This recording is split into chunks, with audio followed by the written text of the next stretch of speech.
I transmigrated into the role of the main mistress of the Who mansion, and my stepson is the devoted second male lead from the story. When he grows up, he'll resort to coercion and splurge fortunes to claim the female lead.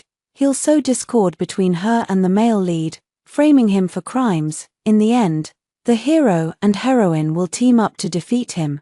He'll retreat to a Buddhist monastery, remaining unmarried for life, and the Who mansion, dragged down by his actions, will be seized, stripped of its noble title, and its inhabitants exiled. Now that I'm here, looking at the sweet-faced child putting on an act of obedience, I've made up my mind. He wants to be gloomy. No way, I'll make him sunny. He wants to waste money. Absolutely not. I'll raise him to be thrifty and family-oriented. I will protect this vast wealth of the Who mansion. Later, people gossiped that I spent money recklessly and acted arrogantly. My stepson retorted sharply, "Nonsense. My mother is the most frugal and virtuous. She sponsors dozens of scholars, all with money she saved herself. Can you say the same?" Others claimed I was ruthless, acting more like a man than a lady. My stepson's expression turned cold. "My mother is gentle and kind. She could have taken your money by force, but she gave you a fair chance to compete. You're just incompetent, pathetic." Even his father couldn't hold back. "Son, open your eyes. Your mother is not one to be bullied."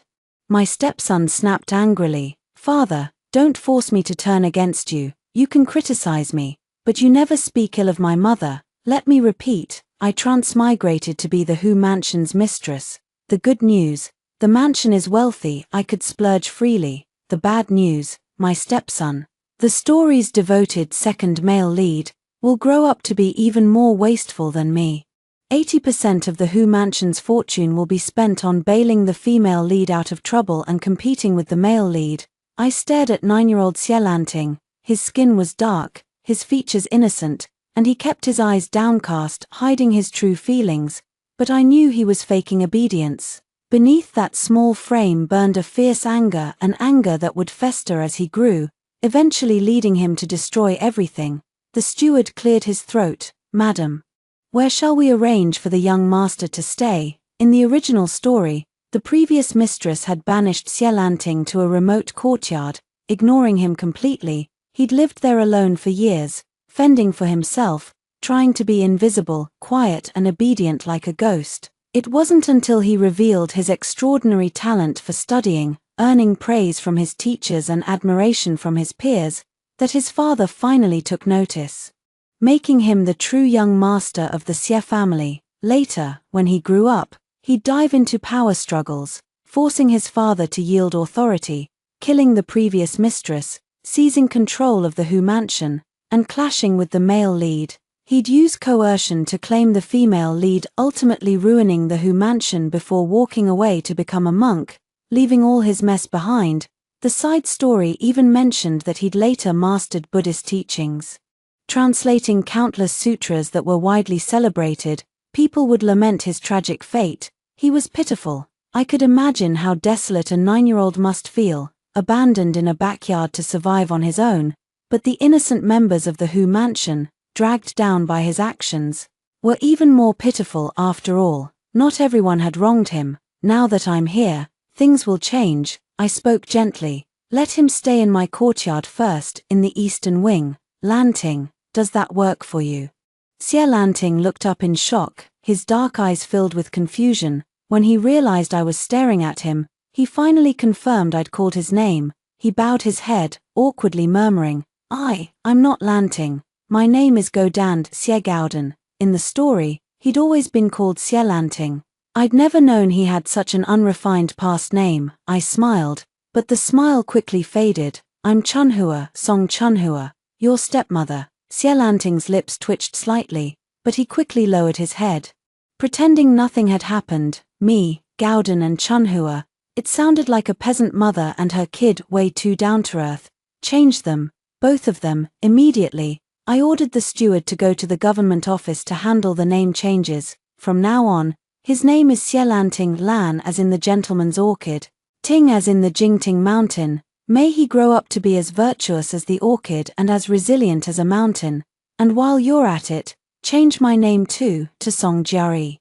Jiao as in joyous festival. ye as in pleasant, I hope for smooth days and peace every year. Sielanting's eyes flickered, his expressionless face seemed to soften a little. I asked a servant boy to help Sielanting bathe, but soon, commotion erupted from the eastern wing. When I walked in, the servant was panicking, trying to persuade Sielanting to undress. The boy stood rigid, clinging to his clothes, his expression warning everyone to stay away. I waved the servant out, speaking softly. I said, "Can you tell me why, if you bathe alone, no one can scrub your back, you won't get clean? Or, would you like me to help you scrub it? I can do that." Sielanting's gloomy eyes turned colder. He bowed his head and mumbled, "I can clean myself, I can reach my back too." I sighed, "All right. Did someone say bad things about me? Tell you I don't like you? I know being a stepmother is hard. Even if I laid my heart bare, you still wouldn't like or trust me. I should have known." My voice cracked. A husband who never comes home, a stepson who won't accept me. My life is so miserable. I covered my face and sobbed, though I had no tears, so I just shook my shoulders for effect. Sielanting deadpanned, "That's obvious acting." Me, "Sorry my terrible acting offended your eyes," he mumbled again. Quieter this time, "I don't hate you, I'm afraid you'll hate me." Slowly, he rolled up his sleeves. I gasped, his arms were covered in scars. I lifted his shirt, and my breath caught. His back was crisscrossed with whip marks. Some had faded to white, others were fresh and red. My heart ached, as if I'd been whipped too. "Who did this?" Sielanting said nothing. His face darkened, and a flash of hatred flickered in his eyes before he bowed his head, hiding it. He pulled his clothes back over his body, the tiny hint of vulnerability gone. He tensed up again, like a hedgehog. He probably thought that even if his stepmother knew, she couldn't help him. I'd skipped parts of the book, so I didn't know the full story of his suffering, but I could guess, a child whose father was away at war, whose mother had died young, forced to rely on relatives, his life must have been miserable. But I'd never imagined he'd been abused. I took his hand and ordered the steward, "Fetch a doctor. Prepare horses. Gather the men. We're going back to the hometown." Sielanting stared at me, stunned, as if he couldn't believe his ears. It wasn't until we mounted the horses and galloped toward his hometown that he finally accepted it. He fidgeted, then asked, What are we going to the hometown for? To get revenge?" I finally understood why Sielanting would grow up so cruel. The grievances of his childhood had been too heavy. He'd had no power to fight back, no one to stand up for him. That hatred had grown with him, turning him into a man who was secretive, ruthless, hypocritical, and starved for love. No wonder a single kind word from the female lead would melt his heart. No wonder once he had power, he'd take extreme revenge, earning the hatred of everyone. What I needed to do now was pull that seed of hatred out of his heart before it festered and destroyed him. Neither of us knew how to ride a horse, so we had to be held by guards. Sielanting was tough. His legs were rubbed raw, but he said nothing. I was held by a female guard, and I was miserable too. It was my first time on a horse. I was sure my legs were bleeding, the pain burning like fire. But we had to hurry. It had taken Sielanting 3 days to travel from his hometown to the capital. If we went back slowly, his wounds would heal and we'd lose our excuse to confront his abusers. Riding a horse was painful, but it would take only half a day. By evening, we reached the village where he'd grown up. It was picturesque, with cooking smoke curling from chimneys. People who'd finished dinner wandered around, chatting casually. Our group rode into the village in a grand procession. Someone recognized Sielanting and ran to the Sie family's house to report. I slowed down intentionally, so by the time we reached his uncle and aunt's house, a crowd had gathered, staring at us curiously. Uncle Sie and Aunt Sie hurried out, grinning, but their eyes were guilty, and they shot warning glances at Sielanting. He bowed his head, too afraid to meet their eyes. I didn't force him. Instead, I shouted, "Seize these heartless wretches and beat them." The guards moved at once. In moments, Uncle Sie and Aunt Sie were lying on the ground, beaten senseless.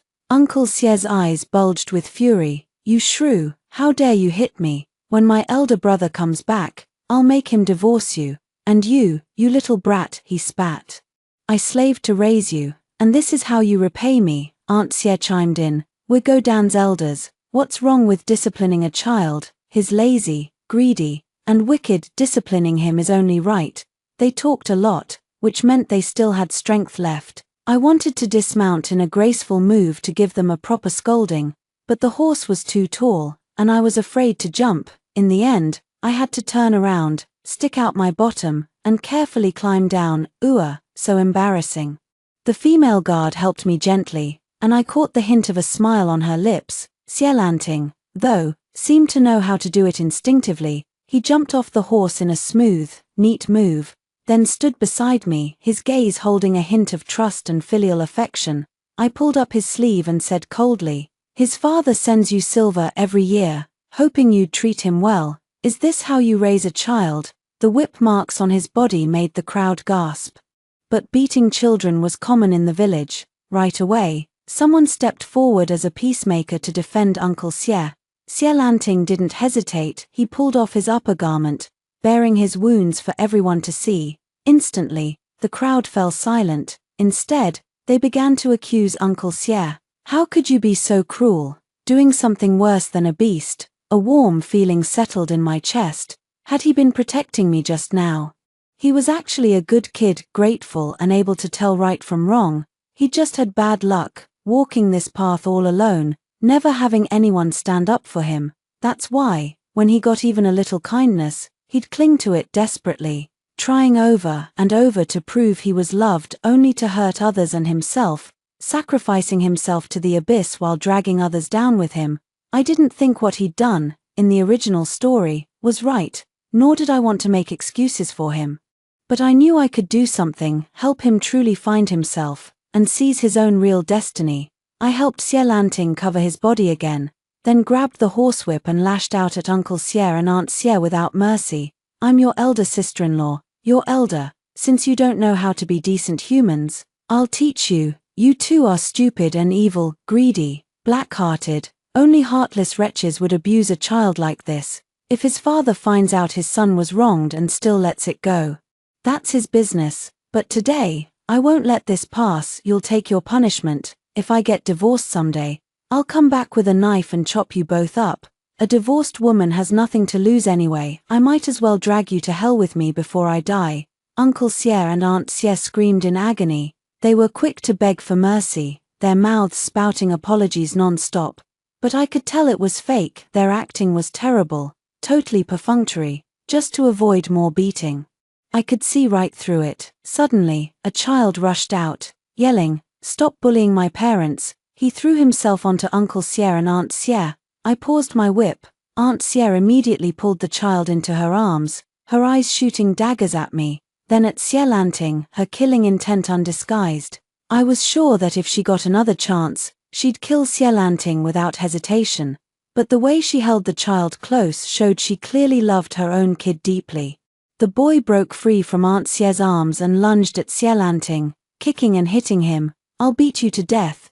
Beat you to death. You stole our food and brought people to bully my parents. Die." Xielanting didn't dare fight back. He even squatted down instinctively, covering his head with his arms. My eyes darkened. I signaled to the steward, who pulled the child away. Uncle Xie and Aunt Xie went crazy, screaming and cursing, hysterically yelling that I'd die a terrible death. At the same time, they begged pitifully for me not to hurt their son. The boy's name was Taidan, Uncle Xie and Aunt Xie's only son.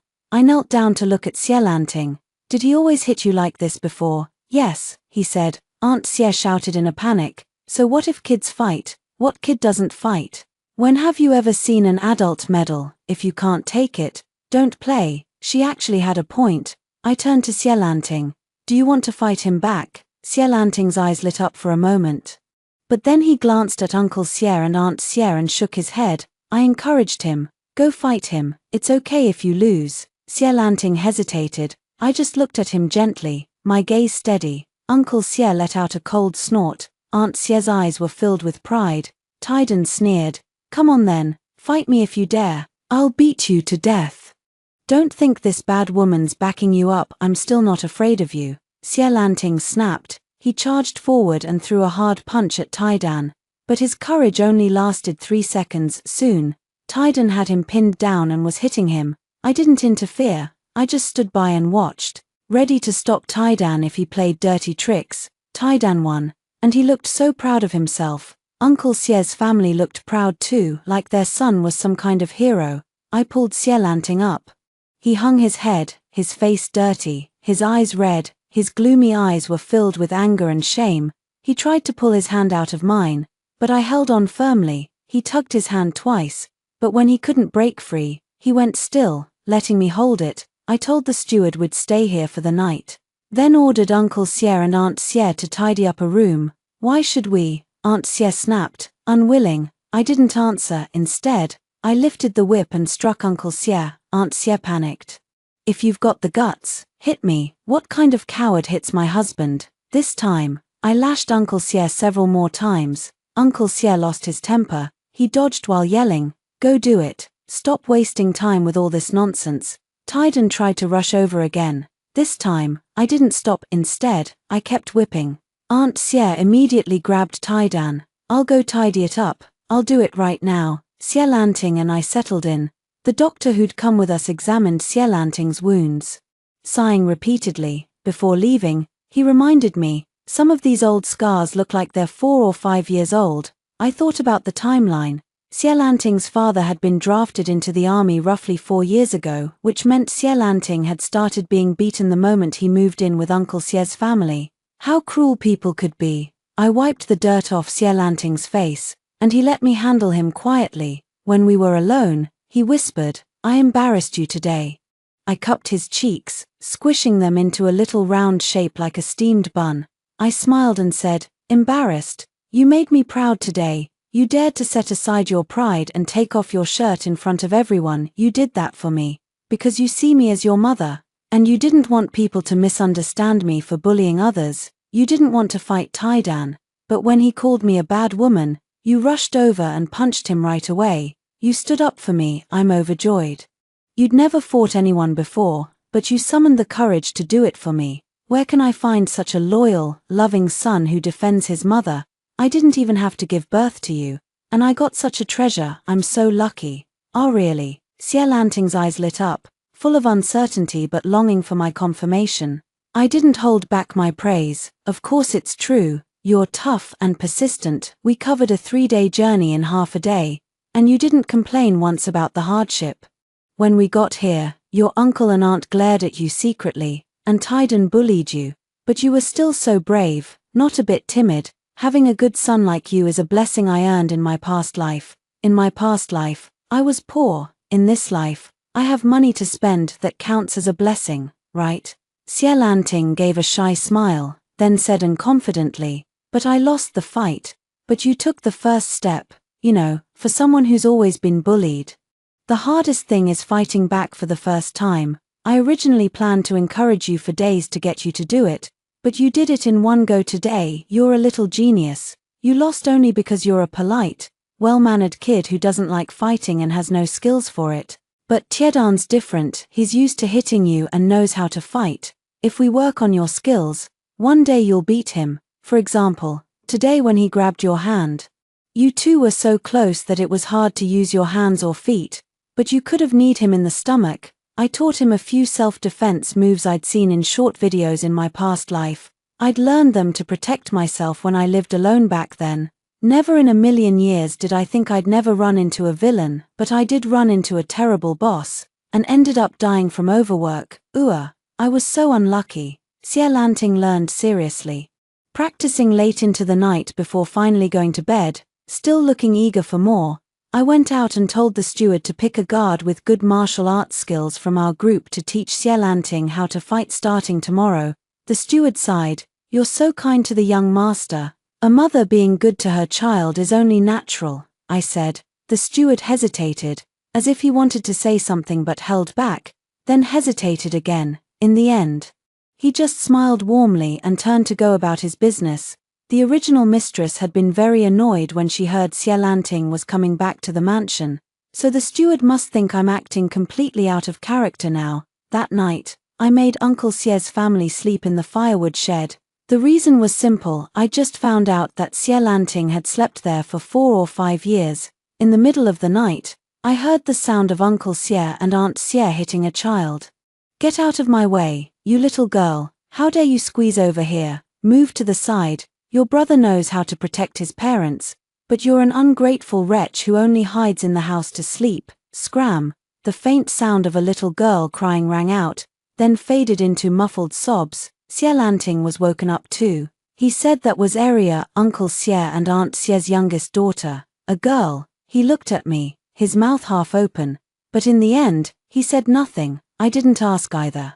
I waited for him to speak up on his own. I couldn't read his mind or guess what he was thinking. If he wanted something from me, he had to learn to talk to me, to communicate. The next day, Uncle Xie and Aunt Xie got up to cook. A little girl was helping them. She had dark skin but bright eyes, though her gaze was as dull as stagnant water, lacking the innocence of a child, filled only with sadness and apathy. Aunt Xie ordered her to bring over the food. The steward whispered to me, "Madam." I saw them spit in the rice. Uncle Xie and Aunt Xie looked terrified, hurrying to deny it. I smiled, then took out a prepared packet of laxatives and sprinkled them into the rice. After stirring it well, I told someone to bring the rice to Uncle Xie and Aunt Xie and make them eat it. Uncle Xie and Aunt Xie froze, then struggled frantically. "What is this? I won't eat it. Just a little laxative to cure your black hearts," I said. I had people force the rice into their mouths. As soon as they finished eating, they tried to gag themselves to vomit it up, but soon after, they clutched their stomachs and rushed outside in a panic. By the end of the day, they were completely drained. Later, they lay in the firewood shed, groaning in pain and unable to move. Xielanting and I went to the neighboring house. This time, I'd brought many people with me, and most of them stayed with the villagers nearby. We even gave the villagers some silver, which made them happy, and they took great care of us with meals and accommodation. I'd never planned to eat at Uncle Xie's house in the first place. I just wanted to see what other disgusting things they'd do, so I could hit back with something equally disgusting. After dinner, I told Xielanting to fight Taidan again. Taidan had been holding in his anger ever since he saw his parents' state. To give him credit, he had a bit of spirit in him. He was a good kid at heart, but he'd been raised by terrible parents, and all his energy had been wasted on bullying the weak. This time, Xielanting still lost the fight. But Uncle Xie and Aunt Xie were beaming with pride, as if their wounds had healed and their stomachaches were gone. They hummed tunes, praising their son for being so capable one moment, and scolding Aria for being slow the next. When the doctor was applying medicine to Xielanting's wounds, he didn't look discouraged at all. I teased him on purpose. "Oh, why aren't you sad at all today?" Xielanting's eyes sparkled with certainty as he said, "I hit him 7 times today. He only beat me because he's stronger. If I eat more, I'll definitely beat him next time." That was true. Xielanting's small, malnourished body had lasted so long only because he was quick-witted. That day, he ate a lot at every meal. After eating and resting for a while, he'd go practice martial arts with the guard the steward had found for him. The guard understood what I wanted. He skipped the basic drills and taught Xielanting practical combat skills right away. In the evening, Xielanting went out for a walk, but came back with a gloomy look on his face. He'd heard someone bad-mouthing me outside. He'd chased after them to argue, but they'd run away, sticking out their tongues and mocking him as they went. Xielanting looked dejected. "It's okay if they insult me, I just hate it when they insult you." Oh, he really was such a good kid. All the favor I'd shown him was worth it. I gave Xielanting a stack of paper with patterns drawn on them, telling him to give these papers to the villagers. Give 3 to those who were kind to you, 2 to those who were friendly, and 1 to those who never bullied you. For the rest, give them if you want. Don't if you don't, but the most important thing, never give any to those who bullied you. He could take the paper to see the doctor, and the Hu mansion would cover all the costs. Xielanting looked up, biting his lower lip. That'll cost a lot of money. The villagers were poor. They only saved their limited money for emergencies. They'd never dare go to a doctor unless they had no other choice. I smiled and patted his head. "It's okay. Go on, you're worth every penny." Xielanting stared at me in a daze, his eyes turning red. After a long moment, he lowered his head, his cheeks flushed, and whispered shyly, "Mother." After he said it, he looked up again, waiting anxiously for my reaction. My heart melted completely. I pulled him into my arms and patted his back gently. My good boy. By the next day, the house where we stayed was crowded with people. Dr. Wang, who'd come with us, was a kind old man who was happy to treat the villagers. Whenever someone came with a paper, he'd feel their pulse and prescribe medicine without taking a single coin. Some people tried to cheat to get free treatment, but he stuck to the rules and told them to pay if they didn't have a paper. After a few such incidents, those who wanted to take advantage left in a huff. Only the villagers who had helped Xielanting or never bullied him stayed. In my past life, when I watched TV dramas, my favorite part was when good people got good rewards. What I hated most was when good people were driven into despair before their rewards finally came. There was always a touch of sorrow in that happiness, a painful ache that tugged at your heart. So now that I had the power to do so, I wanted good people to get their rewards as soon as possible, not after waiting for ages. In no time, many people were praising me for being kind and beautiful. The few who had badmouthed me behind my back looked regretful, but it wasn't true remorse. They just regretted missing out on the free treatment. While Dr. Wang was treating people on one side, Xielanting fought Taidan again on the other. This time, though, Taidan didn't get the upper hand. He bruised Xielanting's forehead, but Xielanting split his lip. Aunt Xie cursed non-stop, her eyes looking like she wanted to kill Xielanting. But when she saw me staring at her, she forced a smirk and then kicked Area hard. The kick the cat effect. People only take out their anger on those weaker than them or below them in status. In the Xie family before, Xielanting had been the lowest, now it was Area. That night, I reviewed the day's events with Xielanting. Xielanting said, "Today, several people who bullied me before came to curry favor with me. They wanted me to give them a paper too. Did you give it to them?" I asked. "No," he answered. "What were you thinking?" I was curious about his true feelings. Xielanting lowered his eyes. "I just didn't want to. If I'd given it to them, I would have felt wronged. I don't know why." "Mother, do you think I'm a bad person?" If he'd given them the papers, he would have betrayed the child he used to be, the one who suffered so much. I looked at him seriously and said, "If you'd given them the papers, I would have been angry. Good people have to take action and show kindness to get rewards. But if bad people can get things just by talking sweetly, that's not fair. If that happened, no good people would want to be around you because they'd be wronged by you. Only bad people who talk sweetly would stay. They'd flatter you when you're doing well and kick you when you're down. You did the right thing today by sticking to your heart. I'm proud of you." A proud smile lifted the corners of Xielanting's mouth. He carefully pressed his cheek against my hand. "Mother, everyone was praising you today. I'm so happy." I patted his head. It felt like another splinter in his heart had been pulled out, little by little, and it seemed I really was turning his fate around, one small step at a time. On the third day, someone came to see the doctor with a fake paper. Dr. Wang frowned deeply as he examined it, then calmly pointed out the flaws, saying the paper and handwriting were completely different from the real ones. The man was both embarrassed and flustered. He even offered to pay for the treatment, but Dr. Wang refused.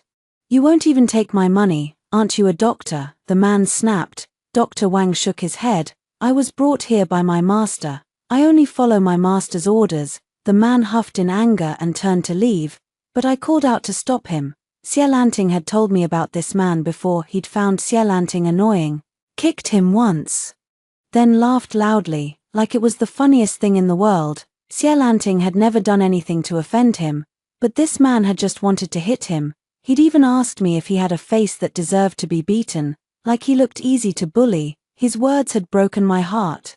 Kids who are bullied a lot often have a weak aura, and bad people can easily tell which kids they can bully without consequences, so they keep doing it. It's not that the kid did anything wrong.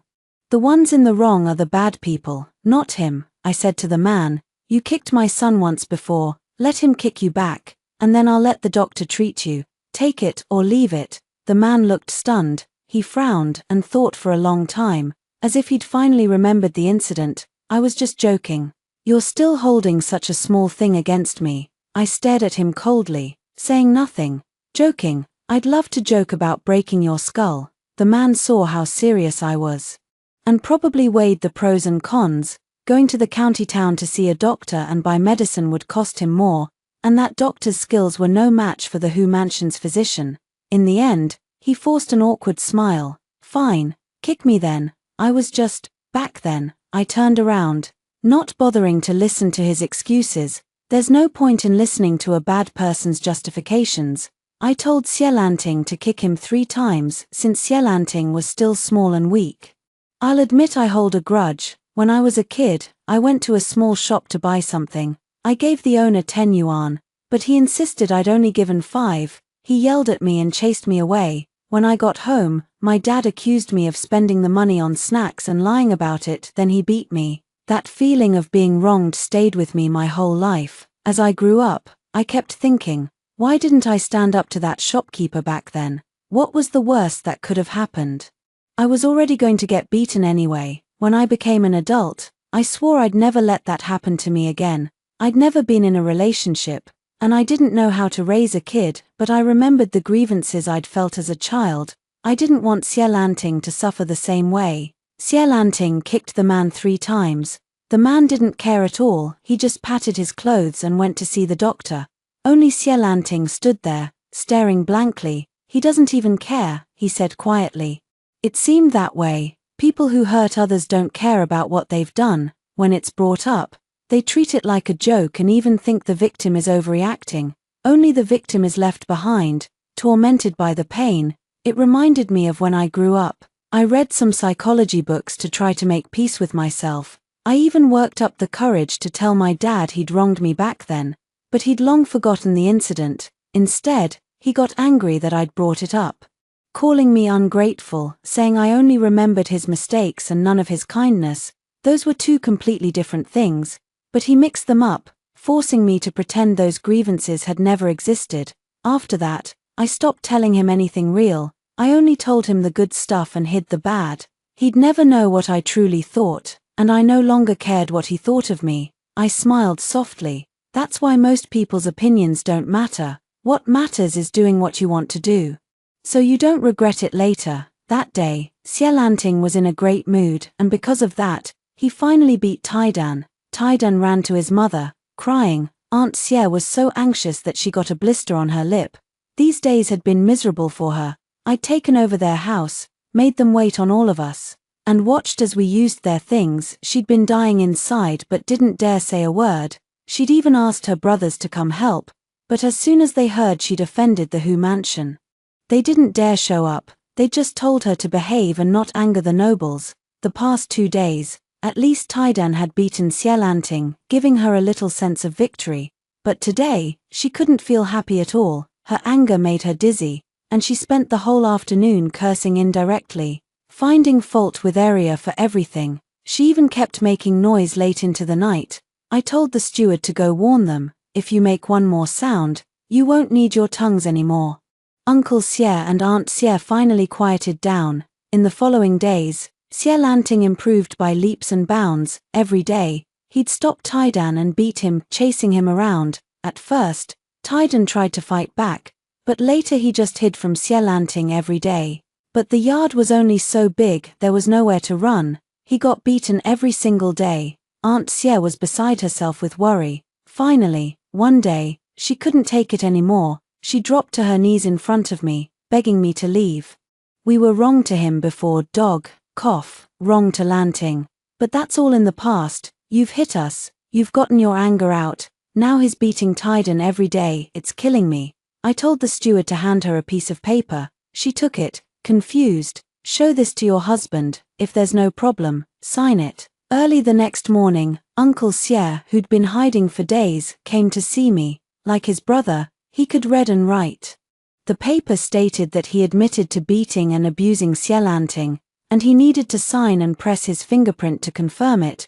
You want me to sign this confession? That's impossible, he snapped. If that's how he felt, there was nothing more to say. I wasn't a saint. I told Xielanting to beat Taidan even more every time he saw Taidan. He should hit him. If he saw Taidan hitting Area, he should hit Taidan too, until Taidan was completely cowed. That night, we heard a fierce argument between Uncle Xie and Aunt Xie. The reason Uncle Xie refused to sign was that he still wanted to leech off the Who Mansion.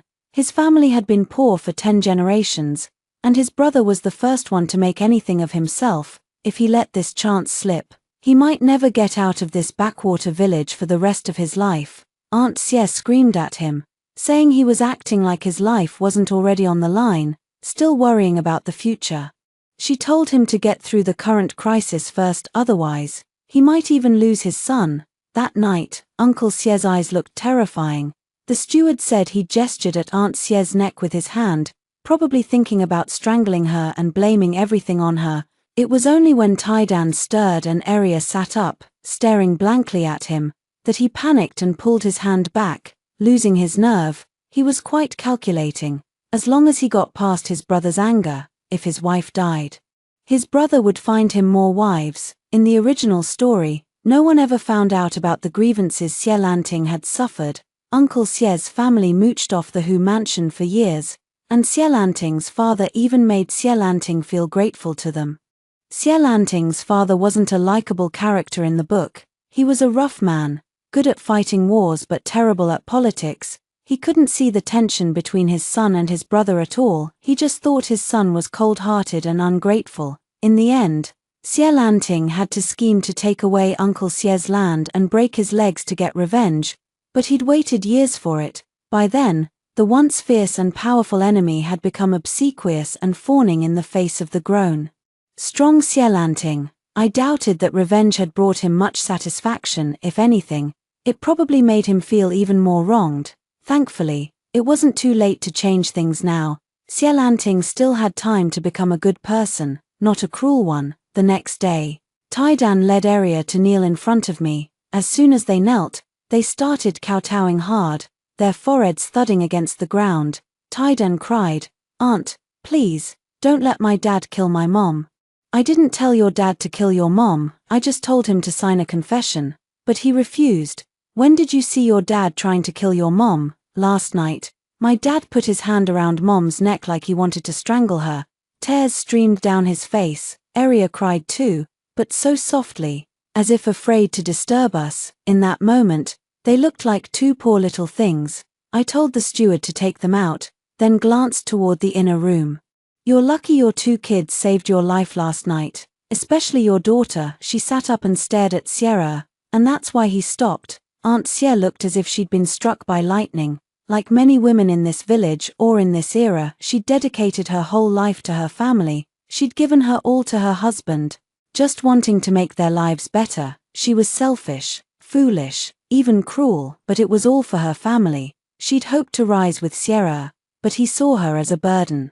Wanting to get ahead alone, "Xie Zhenju, you bastard, you'll rot in the dirt with me," she said, then stormed off. That same day, she fetched her brothers, forced Sierra to sign the paper, and brought it to me. Then she pushed Arya in front of me. "I'll sell you this girl. I know you're kind, you've been so good to go to Lanting. You won't treat her badly. I'm selling her because I'm afraid her dad will change his mind someday and come looking for her. It's not that I want your money. Just one string of coins, one string, and you can take her." "Mom, don't leave me," Arya sobbed. "I'll eat less, I'll work hard. I didn't mean to not help you that day. I was scared I'd delay washing the pots, so I didn't dare come watch the commotion." She cried bitterly. Aunt Xie's expression was complicated. Her eyes turned red again and again, and she bit her lip hard. "I'm doing this for your own good. You'll never have a good life with me. I remember your kindness today. That's why I'm doing this, in case I forget someday." Her voice trailed off, and she froze. She was telling the truth. Human nature is complicated. Aunt Xie had just gone through a terrible shock. Right now, she hated Sierra and remembered her daughter's kindness, so she wanted to give Arya a better future. But Sierra would definitely sweet-talk her later, and she'd definitely forget Arya's goodness. Then their lives would go back to how they were before. Xie Lanting quietly tugged my sleeve. His eyes filled with a plea. In the original story, besides the female lead, Arya was the only woman who'd ever been kind to Xie Lanting. He'd basically raised her, he'd changed her diapers when no one else would, and fed her porridge. When Arya got a little older, she'd secretly share her food with him. But by the time Xie Lanting grew up and seized power, Arya was already dead. She'd gotten a sudden illness, and Uncle Xie and Aunt Xie had ignored her. She'd bitten her lip to stay quiet. afraid of disturbing her parents, and by the next morning, she was already cold. After Xielanting punished Uncle Xie's family, he'd gone back to the village and left bowls of meat on Aria's grave, meat she'd never gotten to eat in her life. Later, he'd met the female lead, who looked a little like Aria. At first, he'd seen her as a little sister. Later, she'd become his only source of warmth. I gave Aunt Xie one tael of silver and had a slave contract drawn up, a permanent one. I didn't trust Uncle Xie and Aunt Xie. I was afraid that if I raised Aria like my own daughter, Uncle Xie and Aunt Xie would come back to take advantage, using moral pressure on her. I was also afraid that when Aria grew up, she'd be fooled by their sweet talk, recognize them as her parents, and make a fool of me. I wouldn't let anyone insult me like that, so I'd be the bad guy and cut off all future trouble at the source. With that matter settled, I took Xielanting and Aria to the village chief's house to talk about repaying the village. What I'd done to Sierra was to avenge Xielanting. But people's hearts change easily. In a few years, they might forget why I'd done it. They'd only remember that I'd beaten Sierra, and that Xielanting had disrespected his uncle and aunt. This was a society bound by strict rituals, and the emperor ruled by the principle of filial piety. Xielanting was meant to go far in life. I couldn't let the people or things in this village become obstacles in his growth. I proposed building a school for the village, with the Hu mansion covering all the children's tuition fees. But I had one condition: the school must admit an equal number of boys and girls. For every boy enrolled, there must be one girl enrolled too. The village chief looked troubled. He couldn't understand why. In his eyes, only boys needed to study. They could become officials, government advisors, or local gentry. Even if they didn't succeed academically, they could find respectable jobs in the city, shopkeepers, accountants. There were countless benefits to boys being literate. Girls, however, had no path ahead except marriage. Studying for them was a waste. I didn't want to change his mind after all. I couldn't even bring myself to fully adapt to this society. Instead, I painted him a tempting picture. My husband is now a Marquis. There's no telling if he might be promoted further in the future.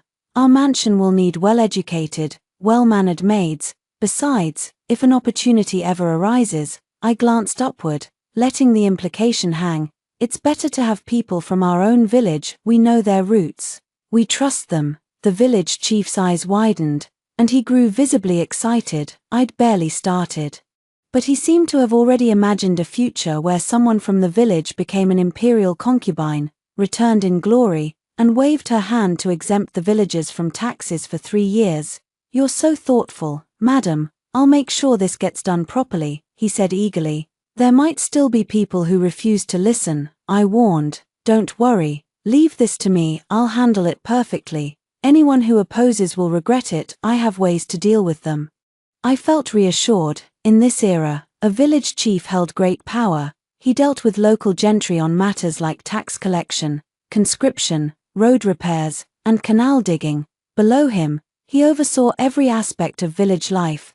Births and deaths, disputes, weddings and funerals all required his judgment. As long as he could see this through and get the children into school, I was more than willing to spend the money. With that matter settled, I took Xielanting and Aria back in a carriage. Moving at a leisurely pace, when we left, countless villagers came to see us off. They called me a living bodhisattva, praised Dr. Wang as a reincarnation of Hua Tuor, a legendary physician, said Xielanting was born with noble fate, and declared Aria lucky. People talked a lot. Anything that benefited me was good, anything that didn't was bad, so you could listen to public opinion, but there was no need to take it to heart. I smiled and said goodbye to the crowd. My gaze swept over them, finally landing on Uncle Xie and Aunt Xie. Their eyes filled with regret. They'd already heard about the school I was donating to the village. This time, their regret was real. They must have been thinking, if they'd treated Xielanting well back then, maybe that money would have gone to them instead. But there's no medicine for regret. The past always leaves traces in one's life. On the way back, Xielanting looked worried. "Building a school will cost a lot of money." "It will," I agreed. "That's why we'll have to work hard to earn more in the future. I'll save money on food and expenses," Xielanting said firmly, making up his mind. I couldn't help but laugh. seizing the chance to teach him about managing finances.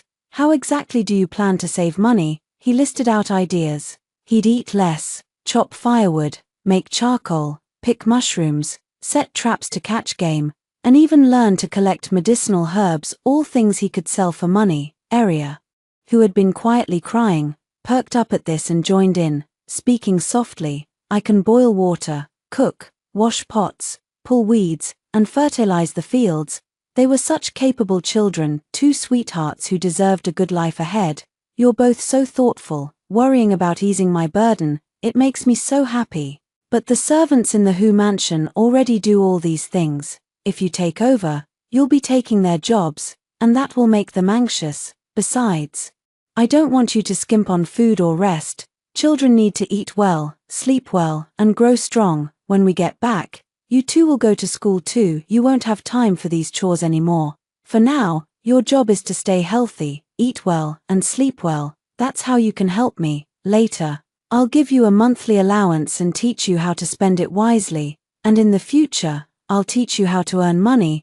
We'll take it step by step, no rush. Good days are waiting for us ahead. When we returned to the Who mansion, I did 4 things. First, I told the steward to write a letter to Xie father, detailing every bit of the abuse Xie had suffered. I wanted to be the first to speak up. No one would ever frame or slander me again. Second, I gave Arya a new name, Xie. For now, she'd live with me. When she was a little older, she'd move to the Western Wing. Third, I asked the steward to sort out the Who mansion's expenses. I wanted to see where exactly the mansion's money was being spent, so I could find ways to increase income and cut unnecessary costs. Fourth, I looked for a school for Xie and Xie, making arrangements for their enrollment. The Who mansion had earned its title through military merit, and the Xie family had no deep roots in the capital. The only option was to send the children to a school run by another noble family. Xie was already older. Starting school late, he'd likely face some discrimination, but for now, there was no better choice. The original book never mentioned how Xie had gotten into school, but I had a hunch his time there hadn't been easy. He seemed to have everything going for him, a privileged background, remarkable talent, and striking looks, but the author had given him these gifts only so he could compete with the male lead, serve as a catalyst for the hero and heroine's relationship, and become an obstacle in their growth. The book described his suffering in detail, but glossed over his growth. Happiness was scarce in his life, while his flaws were fatal. So, if possible, I wanted to find him a new school. I analyzed several top schools in the capital, sifting through options until I set my sights on the Xie Family School, a prestigious institution run by a prominent Xie clan. First, I sent over a formal visit letter. When the appointed day arrived, I took Xie and Xie with me. Both children were exceptionally good-looking, dressed in fine clothes.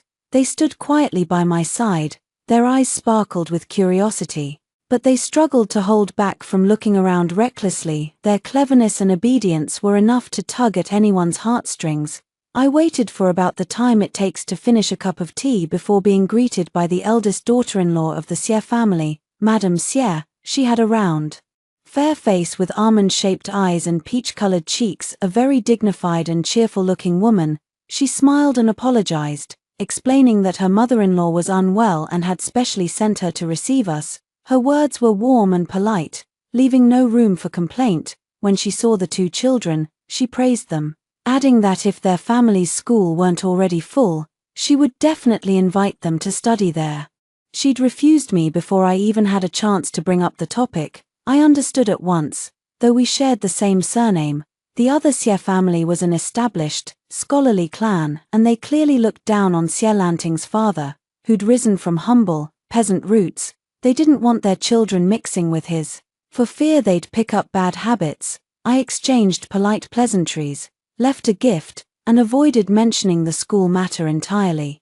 I only said that sharing the same surname made us kin, and as juniors, we'd come to pay our respects so that we wouldn't be strangers if we met later, which would be embarrassing. After leaving the Xie mansion, we climbed back into the carriage. Xie was still too young to understand. She'd enjoyed the good food and drinks and was in a happy mood. But Xie who was unusually perceptive for his age, had a serious look in his eyes, filled with confusion. He was used to being looked down on, and he knew he'd been rejected again this time. Yet even though he was wearing fine clothes, he was still being looked down on, and he probably couldn't figure out why.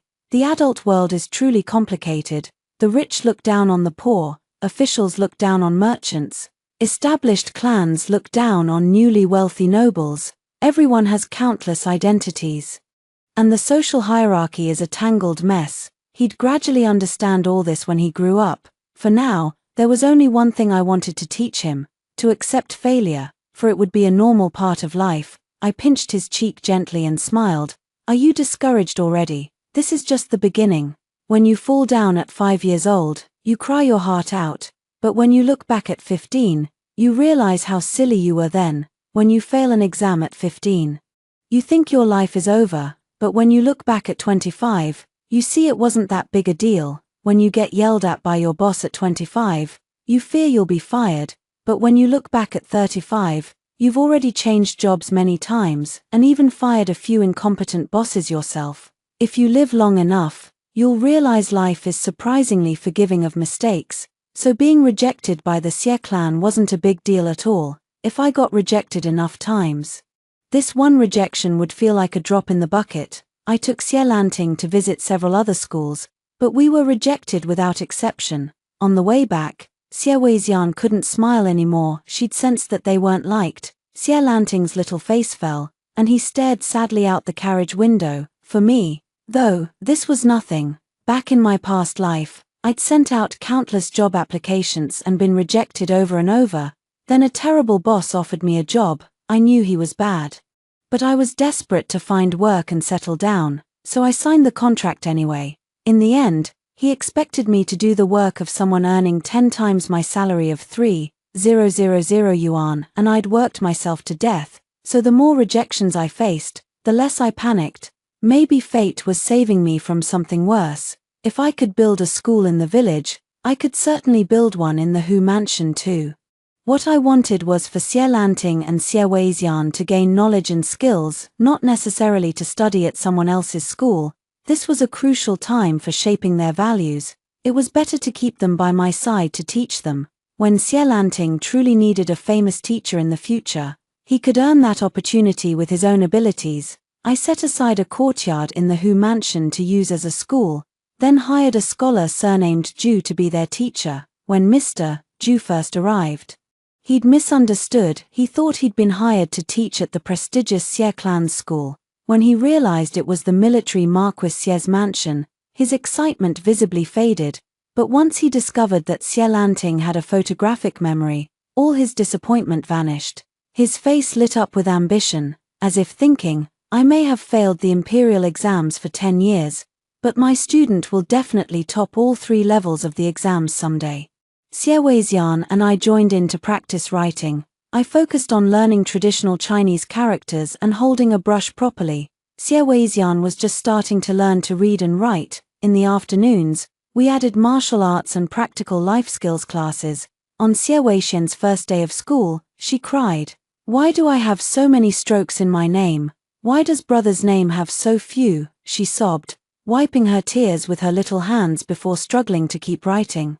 Xie Lanting and I laughed. Then Xie Lanting took the initiative to help teach her to write, gently patting her head. "Take it slow. Don't worry every time you pick up the brush. You're making progress." He was right. As long as you start, it's never too late. Time passed quickly. Every day at mealtimes, I'd ask the 2 children about their day, telling them to each share one happy thing and one unhappy thing.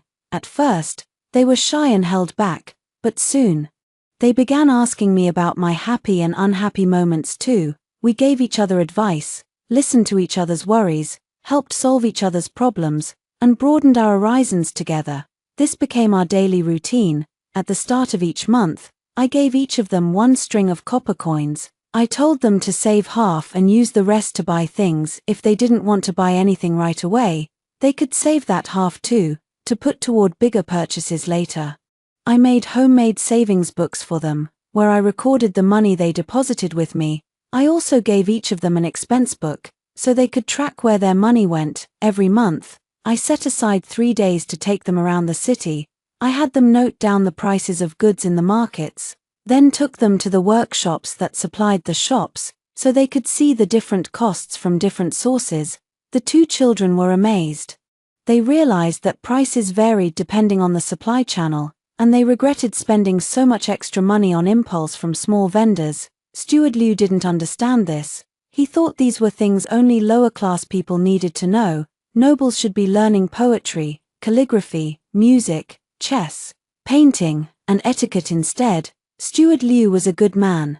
To make the Hu mansion seem more prestigious and grand, he'd been networking with stewards from other noble households lately, trying to learn how they managed their estates and what rules high-ranking families followed. He was very eager to improve. I knew his intentions were good. He was afraid that if Xie Lanting and Xie Weixian learned these common things, they'd be looked down on in the future. But what I wanted for them wasn't to be idle nobles or pampered ladies. I wanted them to be practical, hard-working people, not the kind of characters in books who lived only for love. I wanted them to be real, to have a connection to everyday life. I remembered a book I'd read once, about a prince who left the palace and discovered that flatbread was supposed to be warm. He'd only ever had cold flatbread in the palace. I also remembered an emperor who, after his dynasty fell and he became an ordinary person, finally learned that the royal household had been cheating him. He'd thought rice cost several taels of silver a catty, because that's what the palace staff had told him. If you don't understand the prices of daily goods, how can you understand the hardships of common people? Later generations often mocked Sima Zhong for asking, why don't they eat meat porridge? But in his mind, meat porridge was something every family should have. No one had ever taught him about the lives of ordinary people, yet he was expected to sympathize with their suffering. It was somewhat unreasonable. I said to Steward Liu, people must never forget their roots. We came from the fields. So we need to understand these things, whether they end up as officials or make a living on their own in the future. At the very least, they won't be cheated. They should always be able to keep track of their own finances. Steward Liu suddenly relaxed, as if a tight string in him had snapped. Madam, you're right. Lately, I've been influenced by others and forgotten how our family got to where we are. No matter how hard I try, I'll never be able to copy the rules of those noble families. Why bother making things hard for myself? He was absolutely right. We were ordinary people at heart. Living a relaxed, happy life was more than enough. Before we knew it, winter passed and spring arrived. Xie Lanting's father was back. After paying his respects to the emperor at the palace, he rushed back to the Hu mansion as fast as he could. As soon as he reached the gate, Steward Liu sent a servant running to tell me there was a woman following father, and she was holding his arm, looking very intimate with him. Xie Lanting's face darkened slightly. He was 10 years old now. Over the past year, with good food and care, he'd grown much taller, almost as tall as me. Hearing this news made him very unhappy. He had a kind of baby bird syndrome. Whoever saved him, he'd cling to and protect. It was a warm feeling, and it made me feel like I had a home in this strange world. But this trait could also lead him astray. If the person who saved him had been a bad person, he would have fallen into an abyss with no way out. Xie Weixian climbed into my arms and whispered, "Mother, don't be afraid." I stroked her little cheek. My heart felt like it was melting. "Let's go. Let's meet your father." Xie Lanting's father was originally named Xie Suizhu, but now he'd changed his name to Xie Zhensheng. I couldn't remember if there was a scene in the original book where he brought a woman back. He and the original mistress were just background characters, only there to highlight how ruthless Xie Lanting was. They barely got any attention, but after living in this ancient world for a year, I had my own plans. This time, I just wanted to see what kind of person Xie Zhensheng was, so I could make the right plans for the future. The title of Madam Who was quite useful. It had saved me from a lot of trouble, especially since Xie Zhensheng was fighting at the front. Almost no one in the capital dared to offend me. If I lost this status, doing business would become much harder, if possible. I still wanted to continue cooperating with him, but our meeting with Xie Zhensheng was not a pleasant one. As soon as he saw me, he snapped coldly. "I risked my life to build the Xie family's fortune. And you do something so shameless. Do you even have any respect for me?" He threw a pile of paper slips at my feet. I glanced down at them. Today's grand sale, 30% off for purchases over 200 coins, Flower Festival Beauty Festival, 30% off on fresh, fine goods, year-end points redemption, exchange for various fine items for free. These were all the promotions I'd run for my shop's membership systems, point systems, and various holiday sales. My business had been thriving, at first. Many people mocked me, but now many were copying my ideas, single-handedly. I'd revolutionized marketing strategies in the capital and made a fortune in the process. I thought that was pretty impressive, but Xie Zhenxing, he was impossible. He'd convicted me without even asking for an explanation. Even when interrogating a criminal, there's a proper process. Any thought of continuing to cooperate with him vanished. I said calmly, if the Marquis looks down on what I've done, then let's divorce. Xie Zhenxing froze. The woman behind him froze too. Xie Lanting panicked for a moment, but quickly calmed down. He glanced at his father and said coolly, I'm going with Mother. Xie Weixian blinked her innocent big eyes and whispered, Mother, when are we leaving? I patted their little heads gently. We'll pack our things right now. We'll stay at the villa on the outskirts of the capital for a while first. I've hired a teacher who knows all about plants and herbs. You two can study with him for a bit. Later, we'll move the school there too. Steward Liu looked at me, then at Xie Zhenxing, and said respectfully, Madam, I'll go with you too. I'm sure you'll still need a steward. We'll go with you too, Madam. Don't leave us behind. A group of maids and servants hurried to say, afraid I'd abandon them. Xie Zhenxing finally lost his composure. Do none of you have any respect for me, the Marquis? Of course not. A long time ago, I'd returned their slave contracts to them one by one as rewards. They were free now, they really could leave if they wanted to. But their willingness to go with me showed their trust and admiration for me. Even so, I didn't want to drag them into danger. There was no need to provoke a general who was currently in the Emperor's good graces. I said, Marquis, let's talk. Xie Zhenxing snorted coldly, gave me a sideways glance, then strode inside. The woman followed closely behind him, making no attempt to avoid suspicion. I didn't want our conversation to spiral out of control because of her presence. I stopped her and said, Miss, are you sure you want to watch me argue with the Marquis? When I leave, you'll be the one staying here. What if one day the Marquis remembers you saw him lose his temper and make a fool of himself?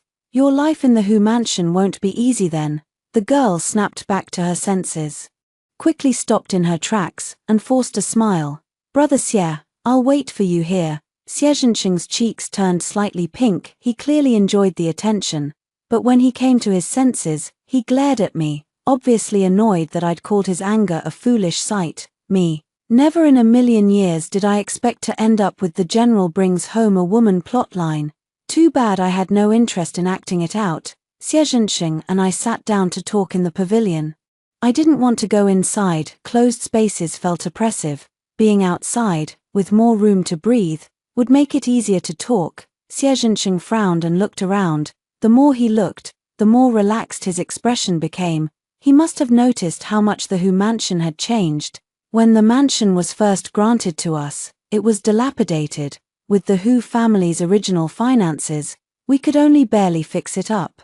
It was after I made money that I hired people to redesign and renovate it completely. At the time, my thinking was simple. Even if we might not live here long, life was for ourselves. I wanted to be comfortable. More importantly, during the renovation, I'd taken Xie Lanting and Xie Weixian with me every step of the way, comparing designs, finalizing plans, buying materials, calculating costs, hiring workers, and overseeing the start of construction. We'd run into problems during the work and solved them together, staying busy from start to finish. That experience was invaluable. Now, the two children were tired but happy. They had a basic understanding of construction processes, were skilled at calculating accounts, could confidently name the approximate prices of various building materials, and no longer felt shy about haggling with people. Their life skills had improved tremendously. It made everything feel worth it. Xie Zhenxing had probably just received praise from the emperor. He was still full of arrogance. His voice was cold, and he spoke with the arrogance of someone who thought he'd seen through my tricks. You don't need to throw a fit. You begged to be my second wife back then. Now that I've made a name for myself, why would you let go? I won't demote you to concubine, you don't have to lose face like that. But from now on, you're not allowed to do that kind of work anymore. Hand over all those shops to the stewards to manage. Stay in the inner quarters and be a proper noble lady. Stop putting yourself on display for everyone to see. The girl I brought back is surnamed Gu. She's the daughter of one of my subordinates. I'll take her as a noble concubine. Prepare for her entry into the mansion. Every word was an order. I had no idea how he and the original mistress had met. I didn't even know if they'd ever slept together. I had no memories of that from the original mistress at all. But none of that mattered anymore. I said calmly, Marquis. Don't you want to hear about Lanting first? I read about it in your letter. My second brother was wrong, but family shame shouldn't be made public. You made such a big fuss that he can't stay in the village anymore, and I'll have no face to go back either. You handled this wrong. You could have dealt with it quietly, but you had to make a spectacle of it, letting everyone know, you're from a poor background, you don't know how to handle things properly. From now on, Miss Gu will teach you. He glared at me coldly, not only blaming me, but also trying to humiliate me, reducing me to a puppet in his inner quarters. How had the Sielanting in the book not killed him? If that's how you feel, then there's nothing more to say. Let's divorce. I won't hold on to the title of Madam Who and embarrass you. I waved a maid over, asking for brush and ink, then began to write a divorce letter. I'd learned to write traditional characters from Mr. Ju, but classical Chinese was still hard for me. I'd asked Mr. Ju to write a divorce letter for me beforehand, and I'd memorized it in case I needed it. Mr. Ju's expression had been priceless when I asked. He'd thought he'd misheard. It was only after I urged him repeatedly that he confirmed my request. After that, he'd looked at me with a newfound respect. Scholars had pride. They admired people who didn't crave power and status. He thought I was one of those people. But in reality, I just wanted to live comfortably. I'd come into this book knowing the Xie family wasn't a good place to be, but I'd still hesitated to jump to conclusions. Meeting Xie Zhenxing had left me disappointed. I'd originally thought he was a noble, upright general, just someone who wasn't good at noticing what went on in the inner quarters. But now it seemed he was arrogant and self-righteous, convinced he was always right. I even suspected that his victories in battle and his title as Marquis might have been due to Xie Lanting's plot armor. The story needed a male second lead with a noble background, one that was slightly inferior to the male leads. Xie Zhenxing, who'd risen from humble origins through military merit, was the perfect fit. His true character might have always been like this. I finished writing the divorce letter, signed my name, and slid the paper toward Xie Zhenxing. He stared at it expressionlessly, his tiger-like eyes narrowing slightly. You can write, he said, surprised. I've been learning from the tutor these days. I replied, you really want a divorce? Do you forget you had nothing when you came here? Leave the Hu mansion, and you'll be nothing. Just sign it, Marquis.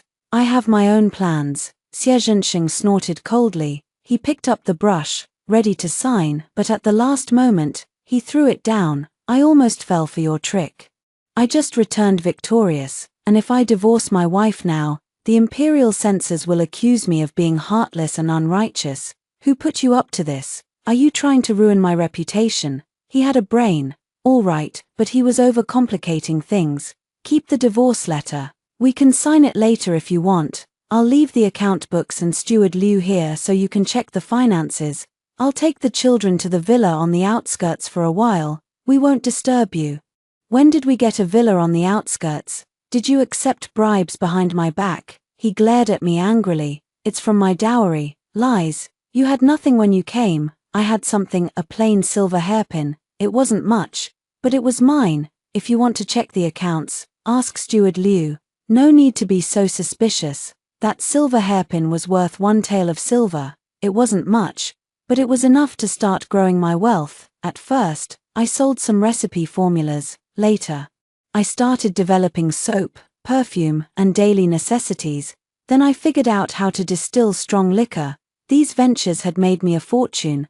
I'd kept careful records of all the Hu mansion's assets, just in case this day came. Though I had used some of the Hu Mansion's money to raise Xie Lanting and Xie Weixian, he provided the funds, I provided the care. It was a form of co-parenting. In a way, I packed our things and left the Hu Mansion with the two children that afternoon. Xie Lanting felt no attachment to his father, which infuriated Xie Zhenxing. He blamed me for failing to teach the child properly. He coldly ordered Xie Lanting to stay, but Xie Lanting only stared back at him, his eyes cold. No, where mother goes, I go. Xie Weixian clung tightly to Xie Lanting, eyeing her uncle warily. I got out of the carriage, holding a riding whip, and said coldly, "You can make Lanting get out of the carriage if you're willing to take 128 lashes from me. If you do, I'll leave Lanting here without you saying another word." Why should I? Because Xie Lanting endured 128 lashes from his second uncle, while his own father thinks that's no big deal. You can't tell someone to be kind until you've walked in their shoes. If you can take 128 lashes and still not resent me, then everything you say from now on will be right. Sure, whatever you say, but I won't listen. Xie Zhenxing stepped forward in disbelief, pulled open Xie Lanting's clothes, and saw the faint white scars crisscrossing his back. These were the ones that had faded but still remained. There must have been many more that hadn't left marks. Xie Zhenxing froze. Xie Lanting closed his clothes expressionlessly and climbed back into the carriage. I pushed Xie Zhenxing aside and followed. Xie Weixian quickly pulled down the curtain, urging the driver, "Hurry, let's go." The driver shouted and snapped the whip. The sound of hooves tapping on the bluestone road was clear and pleasant. Xie Lanting lay down fully clothed inside. I didn't know what he was thinking, but when I touched his cheek, my hand came away wet with tears. He held back a sob and whispered, so softly I could barely hear, "He sent me a kite once, tied and stole it. I thought, when he came back, he'd help me get it back." Instead, his father had brushed off the abuse he'd suffered as if it didn't matter. It was a bitter blow. After the carriage left the city, a rider galloped past us. It was Xie Zhenxing. He didn't stop. At the crossroads ahead, he turned toward his hometown. The next day, Steward Liu sent a servant to report that Xie Zhenxing had gone back to his hometown and beaten Sierra again. Xie Lanting heard this but acted as if he hadn't, but he was clearly lighter in spirit. That afternoon, during his plant identification class with the teacher, he was sharp and answered every question flawlessly. The teacher was amazed, calling him a prodigy. The teacher even considered taking him as a disciple, but then remembered he was just an apothecary and gave up. Though he taught Xie Lanting even more diligently. We stayed on the outskirts of the capital for over a month. Summer arrived before we knew it, and the area was cool and pleasant, so we decided to stay until autumn. But at the end of summer, Xie Zhenxing sent someone to ask me to return. He planned to take Miss Gu as his concubine, and he needed me, the main wife, to oversee the wedding rituals. I was speechless. I'd known this divorce wouldn't be easy. Even in modern times, with laws to rely on, divorce was hard. In ancient times, a woman who wanted a divorce would have to fight tooth and nail. I sorted through my assets, thinking about how to get the divorce smoothly. Xie Lanting asked me, "Mother, do you really want a divorce? Is father that bad?" I hesitated. To many women, Xie Zhenxing would have been a good match. Lately, people in the capital had been saying I was lucky marrying Xie Zhenxing when I was poor, then becoming a noble lady overnight. They called me ungrateful. The Marquis only wanted to take a concubine, not divorce me. I was just being unreasonable. But what I wanted wasn't a marriage. I'd originally thought that if Xie Zhenxing was a decent person, we could cooperate for our mutual benefit. But the moment I saw him trying to boss me around and control me, that thought vanished. It was hard for the two children to accept, and hard to explain. I thought for a moment, then said, "No matter what happens between your father and me, I will always be your mother. After the divorce, you'll have two homes. You can go to whichever one you want. I understand. Mother, do what you want to do, don't worry about me and my sister," Xie Lanting said. Nodding firmly, early the next morning, the steward hurried to tell me that Xie Lanting had ridden a horse back to the city. He'd left in a rush and told the servants not to inform me. The steward, worried, had sent a servant to follow him and then rushed to report to me at once. A bad feeling settled in my stomach. I hurried to catch up, By the time I arrived at the Hu mansion, out of breath, I found Xie Zhenxing and Xie Lanting facing off against each other, father and son like bitter enemies.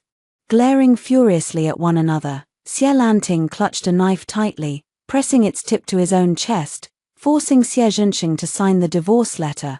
Xie Zhenxing's face turned bright red with anxiety, like a cooked shrimp. He snapped angrily, "This is rebellion. Have you no sense of honor? What kind of son forces his father to divorce his wife? Put that knife down at once. You don't deserve mother," Xie Lanting retorted. "Sign the divorce letter today. And I'll still recognize you as my father. If you don't, from now on, I'll only have mother, you ungrateful wretch. Is this how Song Chunhua taught you? You've only learned the ways of a rude market woman from her. I regret ever taking her in. Mother's name is Song Jiari, a peerless beauty, whose smile and frown are both charming. If she hadn't saved me, all you'd be seeing now is a corpse. What right do you have to speak of her like that?" Those words seemed to strike a nerve in Xie Zhenxing. He stared at Xie Lanting in anguish, his body swaying slightly. Then, he sank onto a chair in a daze, knocking over a chessboard. Chess pieces scattered across the floor. Xie Lanting, still young and soft-hearted at core, hesitated. He wondered if he'd said the wrong thing, if he'd hurt his father too deeply, and Xie Zhenxing seized that split second, with a flick of his wrist. 2 chess pieces flew through the air. One knocked the knife from Xie Lanting's hand, the other hit his arm. Xie Lanting stumbled back, clutching his arm, a mix of pain and anger on his face. Xie Zhenxing said coldly, "Daring to threaten a general, on the battlefield, I could have killed you 10 times over." He then turned his gaze to me. "Are you satisfied now, watching father and son turn on each other?" I let out a long breath, striding quickly to Xie Lanting's side. I rolled up his sleeve to check his arm only to find a bruise, no cut to the flesh. The worry weighing on my chest finally lifted. I gave him a light flick on the forehead, then stood in front of him to shield him, facing Xie Zhenxing. Satisfied, my son is loyal and righteous, brave enough to protect his mother. Even knowing you hold such high status as a Marquis, he still mustered up the courage to stand up for me. A child with such unyielding integrity. I adore him. Are you not satisfied?" "Marquis, he's being disobedient," Xie Zhenxing roared. "That's because you were in the wrong. If you'd agreed to the divorce earlier, none of this would have happened," Xie Zhenxing snapped. He slammed his fist on the table. "When I was just a lowly officer, you begged to be with me. Now that I'm a Marquis, how dare you ask for a divorce? If anyone is to end this marriage, it should be me divorcing you." My eyes darkened. He was refusing to listen to reason, even when offered a way out. "If that's how you feel, then there's nothing more to say between us." Xie Zhenxing paced back and forth, fuming. "Why won't you talk to me? We both came from humble beginnings. Do you look down on me too? I'm mocked by others outside, and now I have to put up with your nonsense at home. You're just being difficult because you have too much time on your hands. You'll stay here and reflect on your mistakes." He locked me and Xie Lanting in the ancestral hall. It was almost laughable. The Xie family had come from poverty. They'd never had an ancestral hall before.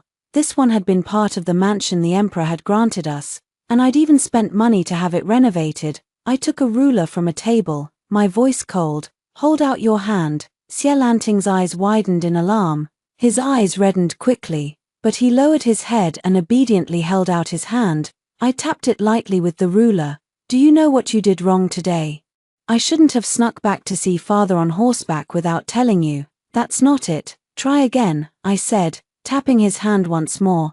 "I shouldn't have disobeyed father." "Still wrong," I said, tapping his stubborn little head this time. Xie Lanting couldn't figure it out, or maybe he had the answer but was afraid to say it. He looked up at me anxiously, his eyes filled with uncertainty. I put down the ruler, placing both hands on his shoulders. I held his gaze firmly, so he couldn't look away. "You made 2 mistakes today. The one that angers me most is that you dared to use your own life to threaten your father. I only ever taught you to value yourself, to cherish your life, not to treat it so lightly. Did you really think your life could right all the wrongs in this world? Thank goodness you didn't succeed today. But if you had, what would you do the next time something doesn't go your way? Would you gamble with your life again, hoping to stir someone's conscience?" Xie Lanting, This is what disappoints me most about you. In the original plot, he'd schemed to get himself and the male lead stranded together, just to see who the female lead would choose. In the end, the female lead had found the male lead first and never knew he was also stranded. He'd refused to speak up about his predicament. Convinced he'd been abandoned, that was when he'd turned bitter, taking revenge on the male lead and imprisoning the female lead, acting as if the world had wronged him, ready to throw his life away at the slightest provocation. He had to break this terrible habit now. Tears rolled down Xielanting's cheeks. Mother, I just wanted to help you, and that's the second mistake. You don't get to make decisions for me. You can't bear the weight of my fate. I'm an adult. And this is my matter, I will solve it myself. I have more ways to handle this than you know. If I need your help, I'll ask for it. I don't need you to rush in and solve things for me. You met me a good person. When you make decisions for me, I'll thank you. But what if you meet someone who's cruel? If you rush to fight their battles for them, you'll get nothing when things go well. But if things go wrong, that person won't be grateful, they'll blame you for overstepping. Can you bear that consequence? The only thing you need to do is walk your own path, decide your own fate, and gather enough cards to stand your ground in life. Don't step into a fight with nothing but your life to bet on. That's not courage, that's recklessness. Xielanting had resorted to threatening his father with his life because he had nothing else to offer. But before you sit down at life's table, you need to have cards to play and a backup plan. If you have nothing, it's better to stay away. Jumping in blindly is just gambling, hoping for luck to save you, and luck is never a reliable winning strategy. I asked Xielanting, do you understand your mistake now? He nodded heavily. Yes, mother. Stand in the corner and repeat what I just said 50 times until it's engraved in your mind. Xielanting went to face the wall and reflect. I unfolded a wide table, which transformed into a bed. Then I took 2 thick quilts from the cabinet under the altar and made the bed. Next, I fetched several tins of snacks, pine nuts, melon seeds, and started eating. I hadn't had breakfast, and I was really hungry now. Xielanting heard the commotion, turned around, and stared at me in disbelief, finished repeating. Come eat if you are, I said, patting the cushion beside me and spitting out a melon seed shell. Xielanting gaped. Mother, is this allowed? You can also choose to kneel properly if you prefer. Xielanting shut his mouth, walked over, and sat on the cushion. He cracked melon seeds and pine nuts, his mood lifting noticeably. When Steward Liu had suggested renovating the ancestral hall earlier, I'd initially wanted to refuse. But after thinking about it, I'd agreed. Ancestral halls are classic high-drama props in romance novels, and I'd figured that with Xielanting's temperament, he'd end up locked in one sooner or later, and I'd probably be locked in with him. So I'd simply furnished it like a second bedroom, bed, quilts, snacks, everything one might need. I just hadn't expected to actually end up being locked in here. Sigh, I'd given Xielanting a lesson on values. And once I was sure he'd really taken it to heart and I'd grown tired of snacks, I opened a hidden door. Outside was a bamboo grove in the ancestral hall's backyard, quiet and secluded. From here, we could walk freely to any part of the Hu mansion. Xielanting was stunned. Mother, why is there a door here? Let me teach you another lesson today. A wise rabbit has 3 burrows. Always plan for the worst and leave yourself an escape route. You stay here and reflect. I'm going back to sleep. Wait for my good news. Within 3 days, your father will be begging me for a divorce. I pulled the bookshelf back to close the door, leaving Xielanting alone in the ancestral hall. Then returned to my bedroom to sleep. By September, the weather had grown cool. I slept soundly, and when I woke up, I heard noisy commotion from the front courtyard. I knew the moment I'd been waiting for had arrived. I took a detour to the ancestral hall, and sure enough, I heard Xie Zhensheng confronting Xielanting again at the front gate, only this time, their roles were reversed. Xie Zhensheng wanted to enter the ancestral hall to let me out, but Xielanting had locked it tight. Refusing to let him in, want to get mother out, dream on, Xielanting snapped. When you locked her in here, you didn't care about being wrong. Now that you need her help, you come begging. Forget it. Xielanting, open this door. No. Xie Zhensheng was so angry he looked ready to faint. Realizing he couldn't reason with Xielanting, He turned to speak to me instead. Song Chun, cough, Song Jiari. The Princess Dowager sent someone over. She said you promised her a certain formula. Hurry up and come out to handle this. I opened the hidden door, stepped into the ancestral hall, and said coldly, Marquis, please go back. Help me tell the Princess Dowager that I'm unwell. I'm afraid I'll have to break my promise about the formula. Please ask her to forgive me. Xie Zhenqing paced anxiously. He'd only been a marquis for a year or two, and during that time, he'd been constantly looked down on in the capital, deep down. He was terrified of offending powerful nobles, especially the Princess Dowager. He snapped, Song Jiari, there's a limit to your willfulness. Is this the time to be stubborn? Hurry up and come out. Then why don't you order someone to break down the door? Oh, right, there are ancestral tablets behind the door. Be careful when you chop it down. Don't crush the tablets, or the Xie ancestors might come haunt you at night. Song Jiari. No wonder the books say only women and petty men are hard to deal with. Don't think I'm afraid of you. I'll go refuse the Princess Dowager right now. Good. While you're at it, refuse the Marchioness of Bohien, the young mistress of the Xie clan, the Duchess of Angua, the Marchioness of Cheng'an. I reeled off 6 or 7 names in a row. Xie Zhenqing froze, staring blankly for a long time. Xie Lanting peeked out through a crack in the door and whispered, Father's world seems to be falling apart. Of course his world was falling apart. Among those people were true royal relatives, his superior officers, his colleagues, and respected scholarly nobles. He couldn't afford to offend a single one. He'd only been a noble for a year or two, and most of that time he'd been fighting outside the capital. He'd only had a few months to interact with the capital's powerful figures, and he had no idea how to handle a situation like this. In this sense, we were operating on unequal information, and I was taking advantage of that. I said calmly, Lanting, this is what I'm teaching you today. Make as many friends as possible, and as few enemies as possible. A great man once said that, never confront someone head-on unless you have to. Use others' strength to achieve your goals, and prioritizing your own safety is always first. Besides, if you can achieve a win-win situation, there's no need to fight to the death. Marquis, don't you agree? Xie Zhenqing said nothing. Instead, he slipped a divorce letter through the crack in the door. His signature was already on it. I opened the door and was met with his ashen face. He opened his mouth, but no words came out. With an angry snort, he turned and stormed off. I went to the main hall, handed several diagrams to the Princess Dowager, then saw her out and thanked her. She said coldly, I came here today thinking I'd be backing you up to stop General Xie from taking a concubine. I never expected I'd be helping you get a divorce. Song Jiari, you even dare to use me. You have quite the nerve. I smiled gently. Your Highness, I've included 3 extra diagrams for you. 2 of them are just ways to make money, but this one is of the utmost importance. It was a map marking the location of a coal mine. My hometown in the modern world was a small city with few good jobs, but it had a coal mine. Most people there thought the best job you could get was working in that mine. When I was a child, I visited relatives in a mining area. I envied the local children so much, and I even followed them to watch the mine from a distance. Having traveled into this book, I'd done everything I could to gather more cards in my hand.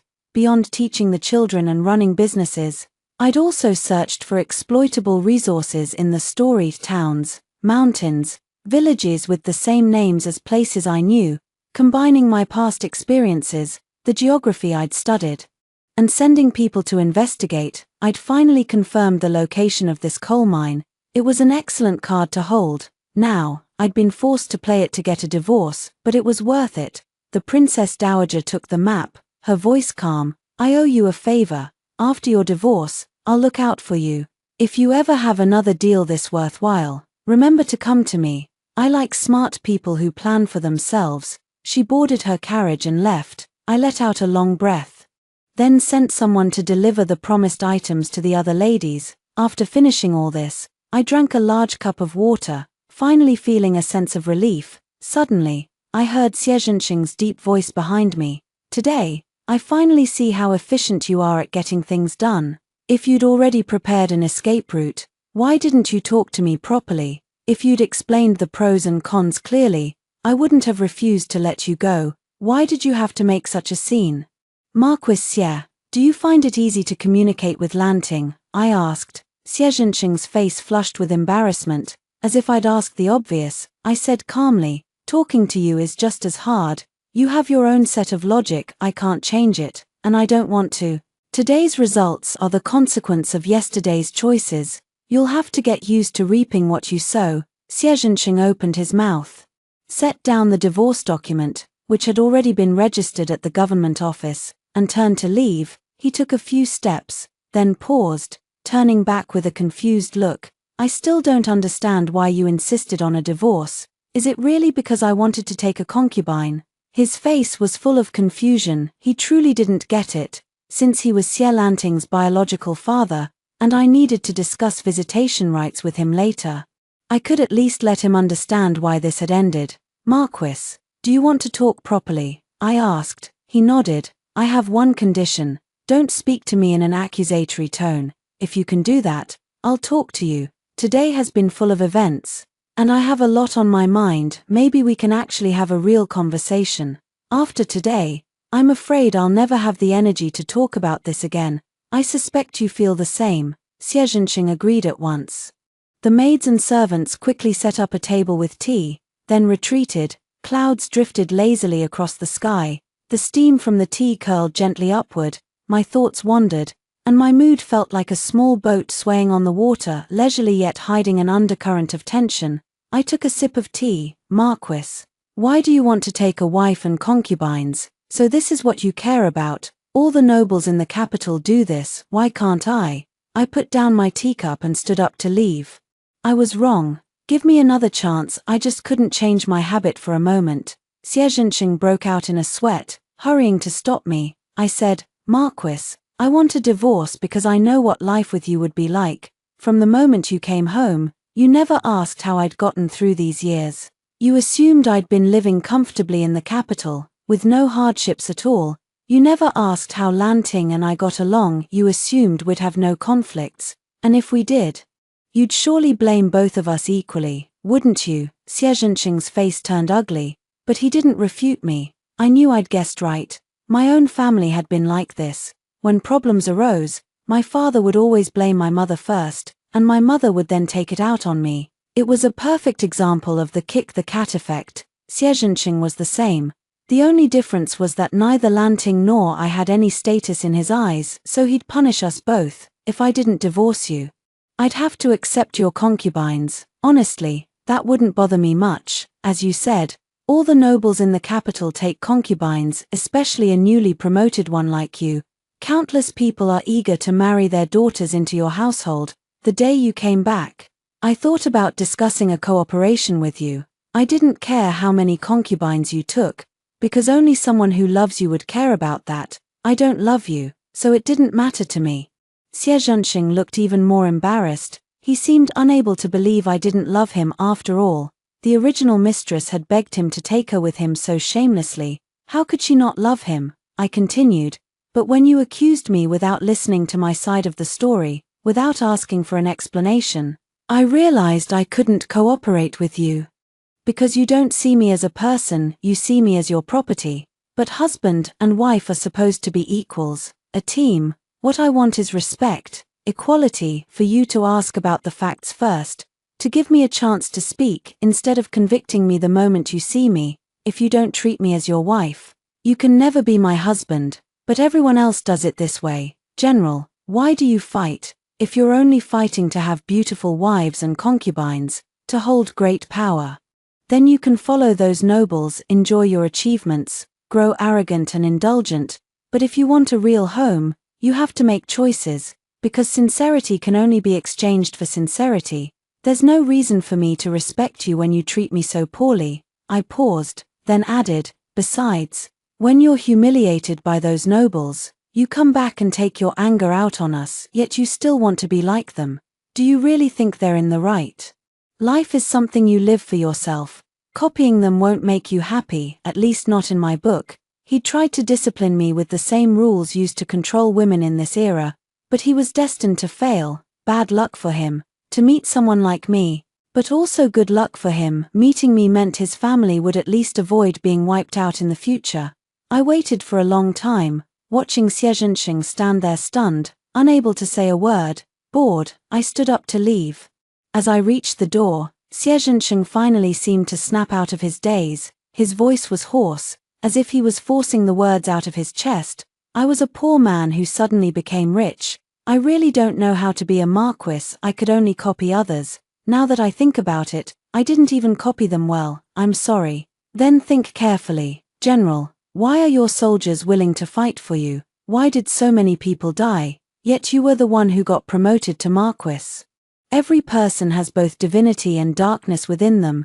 There's a reason you stood out from the rest. No one can help you figure that out. You have to understand it for yourself. I strode away, not looking back. At the corner, I saw Xie Lanting. He stepped forward, threw himself into my arms, and hugged me tightly. Mother, if you leave, what will I do? In ancient times, a woman couldn't take her children with her after a divorce. Xie Lanting wasn't even my biological son, he was Xie Zhenxing's. I couldn't take him with me. The only one I could take was Xie Weixian. Fearing that I might fall out with Xie Zhenxing over the divorce, I'd never formally adopted Weixian as my daughter, so she was still legally mine and could go with me. I patted Xie Lanting's back gently. I'll talk to your father. I'll make sure you can come see me whenever you want. What will you have to give up this time? Xie Lanting asked. His eyes filled with, he was thinking about the profitable formulas and diagrams I'd given away as favors, but I smiled softly. You're worth it. Anything I do for you is worth it. Compared to you, all those things are worthless. Xie Lanting's tears soaked through my clothes. Mother, go. I promise I'll study hard and pass the imperial exams soon. When I do, I'll definitely come see you. I swear I won't make you wait long. I slapped his shoulder lightly. You silly boy. Are you trying to cut ties with me? Can't you come see me if you don't pass the exams? I bought a house just one street away from yours. Did you break your legs and can't walk to my place? Just because I divorced your father, you're not gonna call me mother anymore. You wanna be an ungrateful wretch. Xie Lanting laughed through his tears. Mother, I'll be filial to you for the rest of my life. His words were as sweet as honey.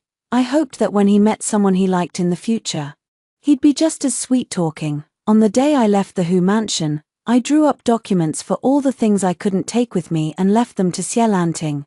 Xie Zhenxing didn't want to take advantage of me, saying he'd pay me for their value, but when he found out how much they were worth, he awkwardly withdrew his words, as if he'd never said them. From now on, Lanting can come see you whenever he wants. No need to ask me first. If you ever need help, you can come to me too. Think of it as repayment for raising Lanting. After our talk that day, I'd felt a strange sense of respect from him, a respect usually reserved for scholars. Maybe my words had really shocked him. This made me feel a little ashamed. These principles were common knowledge in the modern world. It was just the information gap between eras. From then on, I became a happy, single, wealthy woman. I brought Xie Weixian to live with me, formally registering her under my name and changing her surname to Song Weixian. When Song Weixian first returned to the city, she cried in anger. Her brother who'd run away, her mother who'd disappeared, and her who'd been left behind. Just thinking about it at the villa made her want to cry. After coming back, she made me swear to take her with me wherever I went. I told her, before you turn 18, I'll take you with me whenever it's convenient, but after 18, I can't promise that anymore. To Song Weixian, 18 seemed like a lifetime away, so she agreed happily. She added, you can't leave me behind more than 3 times a month. I thought she was the sweetest thing. She was being so generous with the number of times I could leave her. Every time I snuck out for midnight snacks after she fell asleep, I'd lecture her seriously the next morning about not eating too many sweets, fried foods, or barbecued treats. See, mother never eats these, I'd say.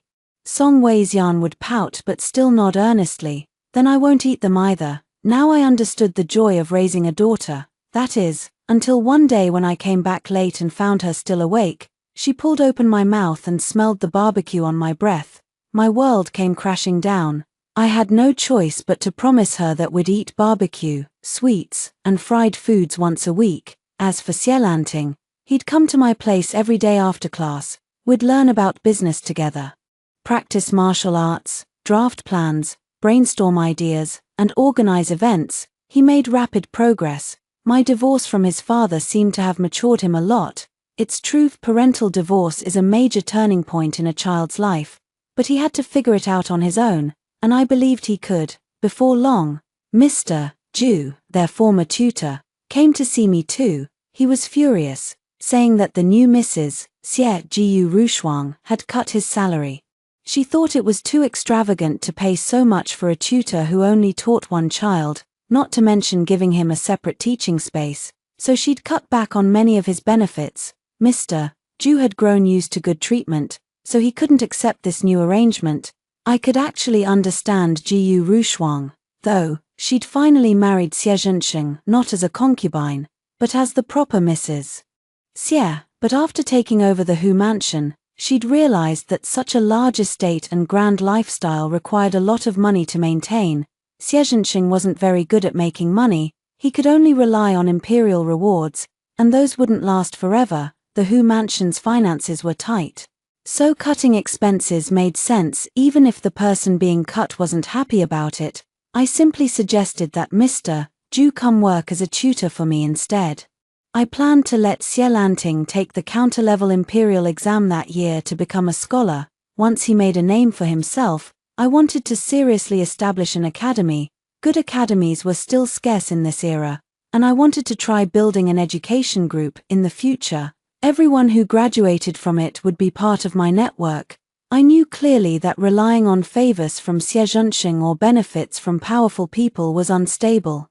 Only cultivating talented people myself would be a long-term investment. Mr. Ju agreed at once. He went back to tell Jiu Rushuang, who was both happy and annoyed. She thought I was deliberately humiliating her. She came to see me, but I refused to meet her. I just had someone pass along a message. With my current wealth, I can afford to hire tutors surnamed Zhao, Qian, Sun, Li, even all the surnames in the 100 family surnames.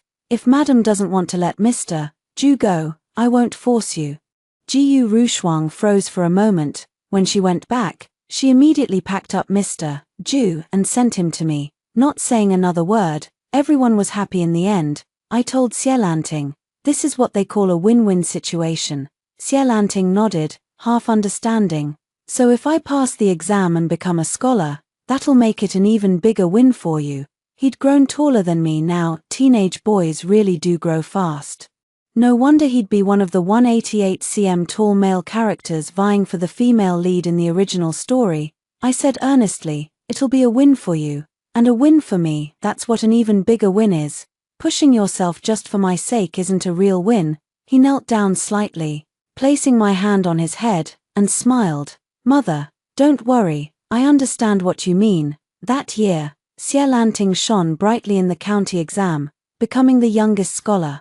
My Lantai Academy was officially established and began enrolling students. I didn't restrict admission based on family background, but I did set up tests and interviews. Some people refused to accept this and left in a huff, but others came eagerly, finding it interesting. I brought over as many modern educational methods as I could adapt, while also incorporating elements from this era.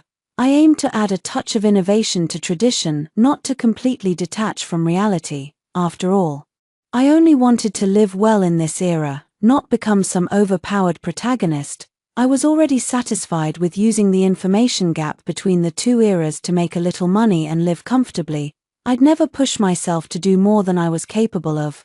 Lantai Academy welcomed both wealthy young masters and students from poor families. At first, conflicts abounded, sneers about shabby clothes, quarrels over trivial resources, even cold shoulders based solely on family background.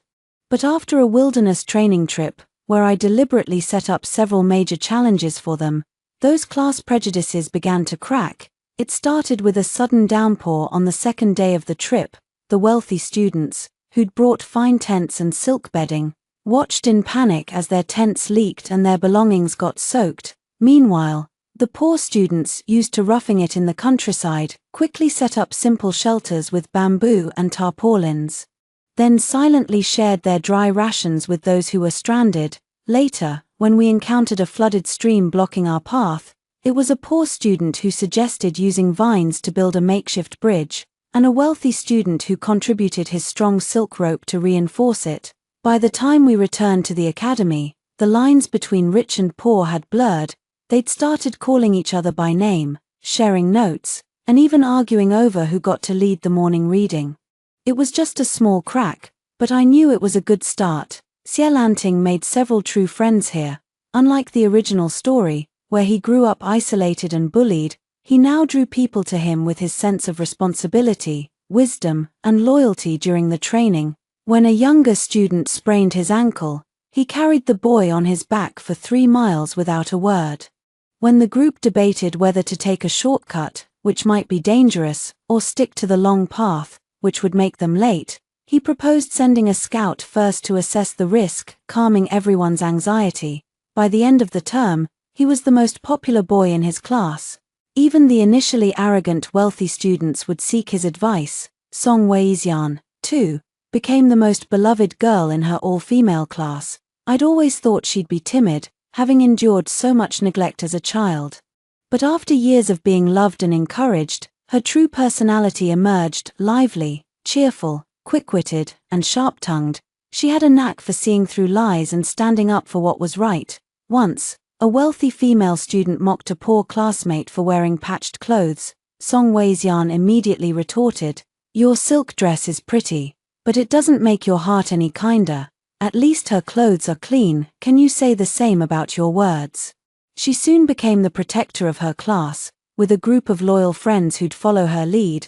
I was relieved they'd gained another support in their lives. I'd once heard a theory: true independence isn't about relying solely on oneself, it's about having multiple pillars in life: family, friendship, love, and other bonds. Each bond gives you strength.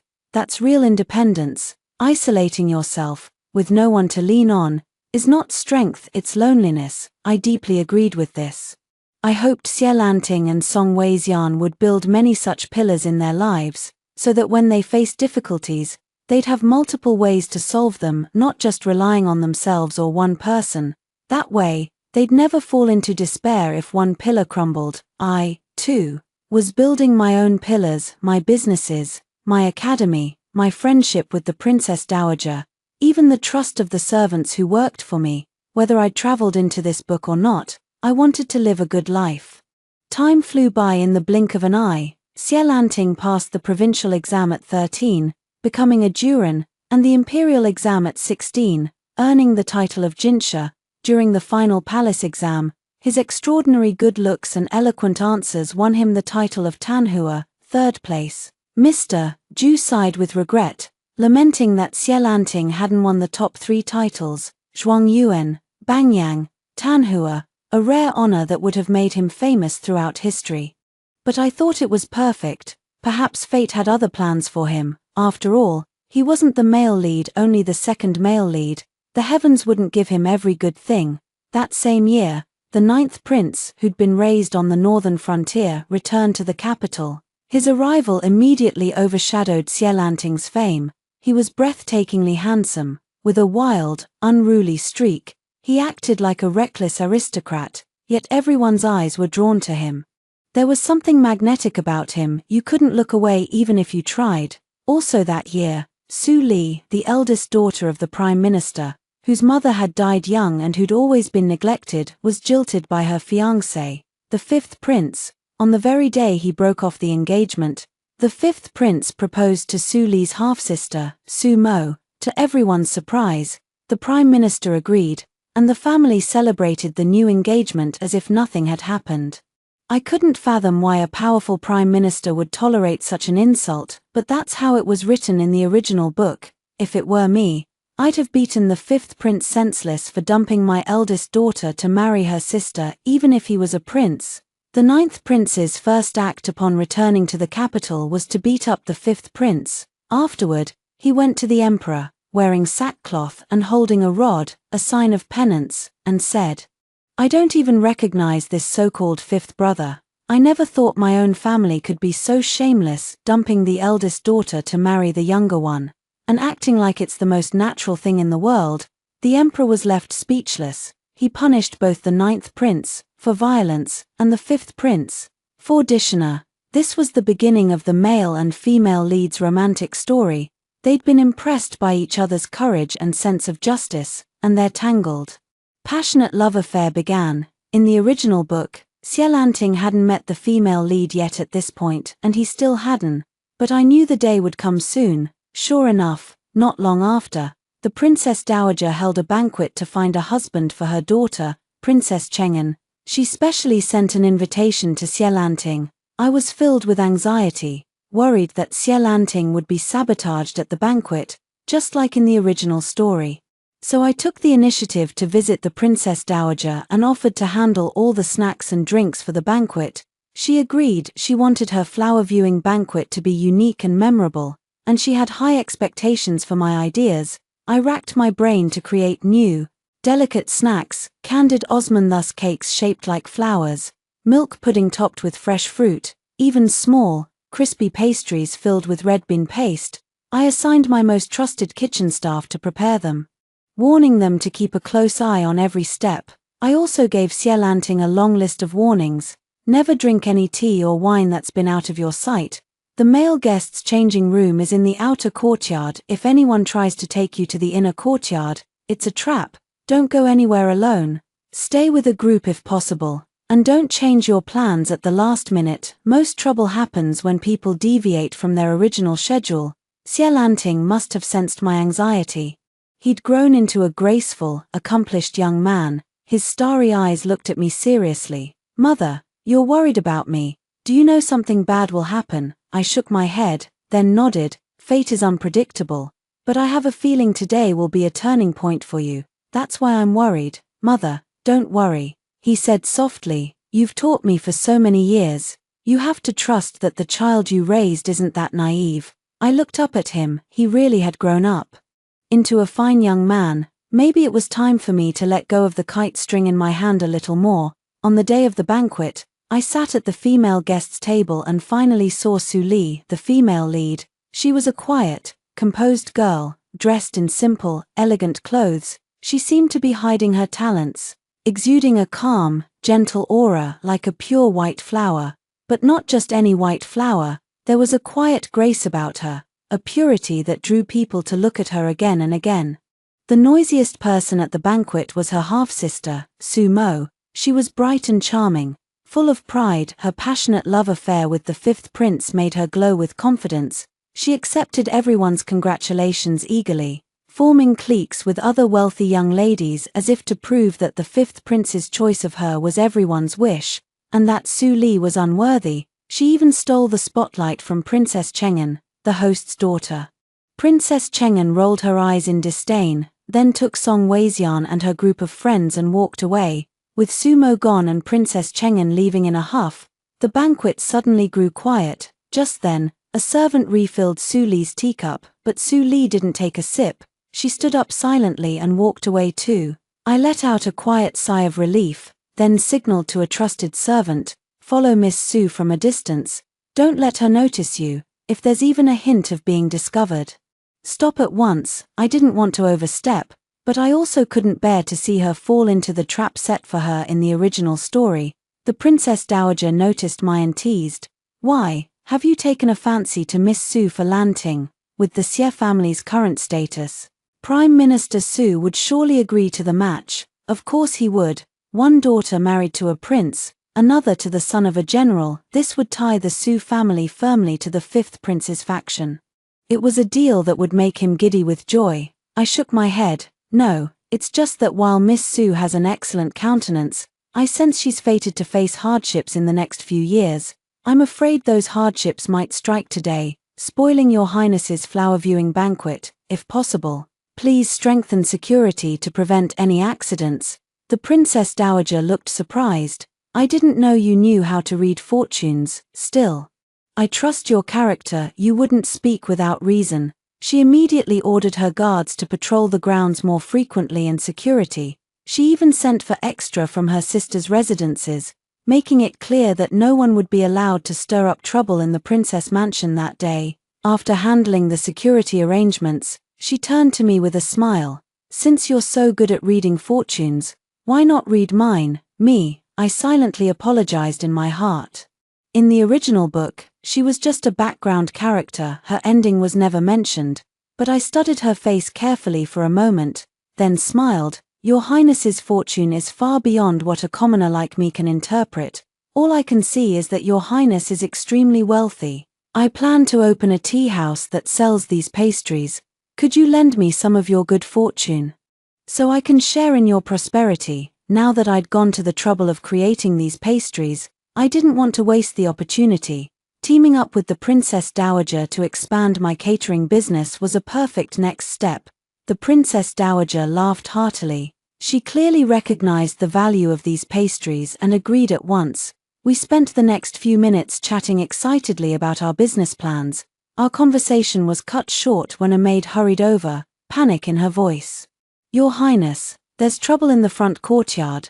The front courtyard was where the male guests were gathered. My heart instantly tightened, and I silently prayed that Xie was safe. I followed the maid to the front courtyard and found a group of men surrounding Xie. One of them, someone I didn't recognize, was attacking Xie by targeting me.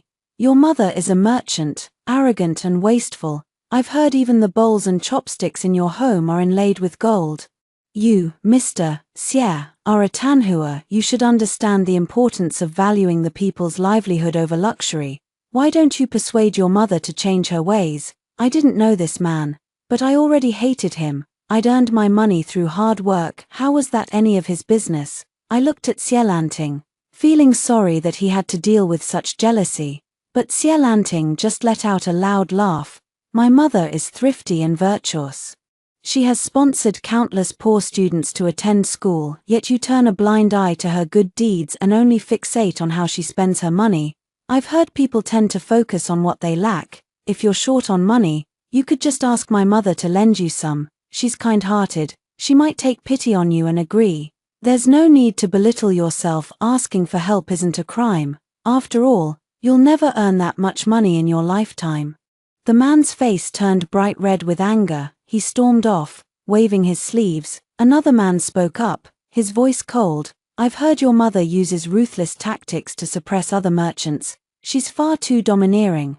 This was a serious accusation, one that could ruin me. Xie stared at the man for a few seconds, then sneered. So it's you. You're just a loser who lost to my mother in business. Now you're spreading lies about her to get revenge. Don't you know that words can be sharper than swords? You're so malicious. You'll never beat my mother, even in 10 lifetimes. You're nothing but a failure. I'm ashamed to be in the same room as you. With that, Xie turned and walked away, followed by his friends. The rest of the guests quickly scattered, leaving the few troublemakers standing there awkwardly. I finally relaxed. I hadn't raised this son in vain. His words were as sharp as poison, capable of cutting down anyone who dared to provoke him. I returned to the Princess Dowager's side, only to be met with her amused smile. I couldn't help but laugh too. Raising children is such a handful. The Princess Dowager sighed. Tell me about it. We exchanged a smile, but before we could sit down properly, another maid rushed over. Your Highness, there's an emergency in the back courtyard. We hurried to the back courtyard and found Sumo sobbing hysterically. I've lost my hairpin. It was a gift from His Majesty. If I can't find it, I'll be charged with a capital crime. I'd long forgotten the exact details of the original story, but I remembered that Sumo's lost hairpin was a lie. Her real plan was to drug Su Li and ruin her reputation. In the original plot, Su Li had escaped, and by chance, she'd met Xie, who'd also been framed. She'd helped him, and her kind words had left a lasting impression on him. This time, I didn't know how much I could change. All I hoped was that Xie would stay out of it. The guests scattered to look for the hairpin. Guided by one of Sumo's maids, they pushed open the door to a small room. Inside, however, they didn't find Su Li, Xie or the 9th prince. Instead, they saw the prefect of Jingjiaofu, the capital's highest judicial officer, sitting upright, surrounded by his men and Sumo's bribed maids, servants, and even a few thugs. Sumo's face turned as white as a sheet. She tried to faint. But the Princess Mansion's doctor immediately exposed her. She's faking. Sumo had no choice but to wake up. She continued sobbing as she was questioned. but she stubbornly denied knowing the maids and thugs. Just then, Princess Cheng'an stepped forward. "Where did you lose your hairpin? It's right on you, you just hid it to trick everyone into searching. My friends and I were playing in the rockery, we saw everything clearly." She ordered her maids to search Su Mo's sleeves. Su Mo clung to her sleeves tightly, but the maids were stronger. The hairpin was found on the spot. Su Mo turned to the fifth prince for help. He tried to use his status as a prince to intimidate the others, but the Princess Dowager's mocking gaze made him fall silent. In the end, he let out a cold snort, averted his eyes, and stormed off. The prefect of Jingjiao Fu ordered Su Mo to be arrested. Her punishment would be decided after negotiations between the various factions. The farce finally came to an end. The Princess Dowager was annoyed by the bad luck, but she was relieved that no scandal had broken out. What angered her most was that the fifth prince had planted spies in her mansion. Su Mo didn't have the ability to do that, only the fifth prince could. Su Mo had wanted to test the fifth prince's feelings for her and ruin Su Li. Fearing that the fifth prince might take pity on Su Li and threaten her position, the fifth prince, meanwhile, resented the ninth prince for beating him over the broken engagement. He also wanted to ruin Su Li to show off his power to the ninth prince. This pair of fools had plotted together to stir up trouble in the princess mansion. The Princess Dowager had no desire to get involved in their conflicts, but she wasn't one to let others take advantage of her. She promptly reported the fifth prince's actions to the emperor. As a result, the fifth prince was confined to his palace. The emperor personally issued an edict punishing Su Mo and annulling her engagement to the fifth prince. He also reprimanded Prime Minister Su for meddling in marriage affairs recklessly. In a surprising turn of events, the emperor even issued a special edict praising Su Li for her quiet virtue and suitability as a wife, all because Su Li had accidentally saved the ninth prince, who'd been drugged. The carriage rattled along the way home, and Xielanting was downing water and snacks like there was no tomorrow. To avoid trouble today, he hadn't drunk a drop of water or eaten a bite of food. Now he was starving and parched. Song Weixian, on the other hand, blinked her big eyes, her face clearly saying praise me. We'd all had a tough day. I'd reminded the Princess Dowager to tighten security. Xielanting had kept an eye on the side gate, caught the thugs, and fetched the prefect of Jingjiao Fu, and Song Weixian had racked her brains to keep everyone playing games in the rockery, finally catching Su Mo hiding her hairpin. We hadn't discussed any of this beforehand, yet we'd all acted in tandem to stop the farce. Maybe this was their awareness of supporting roles, banding together to stay out of the spotlight. Song Weixian leaned over, her voice soft. "Mother, is that Miss Su Li the fated one you talked about?" I'd once told them the rough plot of the original book as a story. Back then, I'd said, suppose this world is a book, there will be a male and a female lead who are favored by fate. If you ever meet such people, try to stay away from them. They're the ones blessed with luck. At the time, Song Weixian had asked curiously, "Why stay away? Wouldn't it be good to be with lucky people?" I'd looked at her with pity.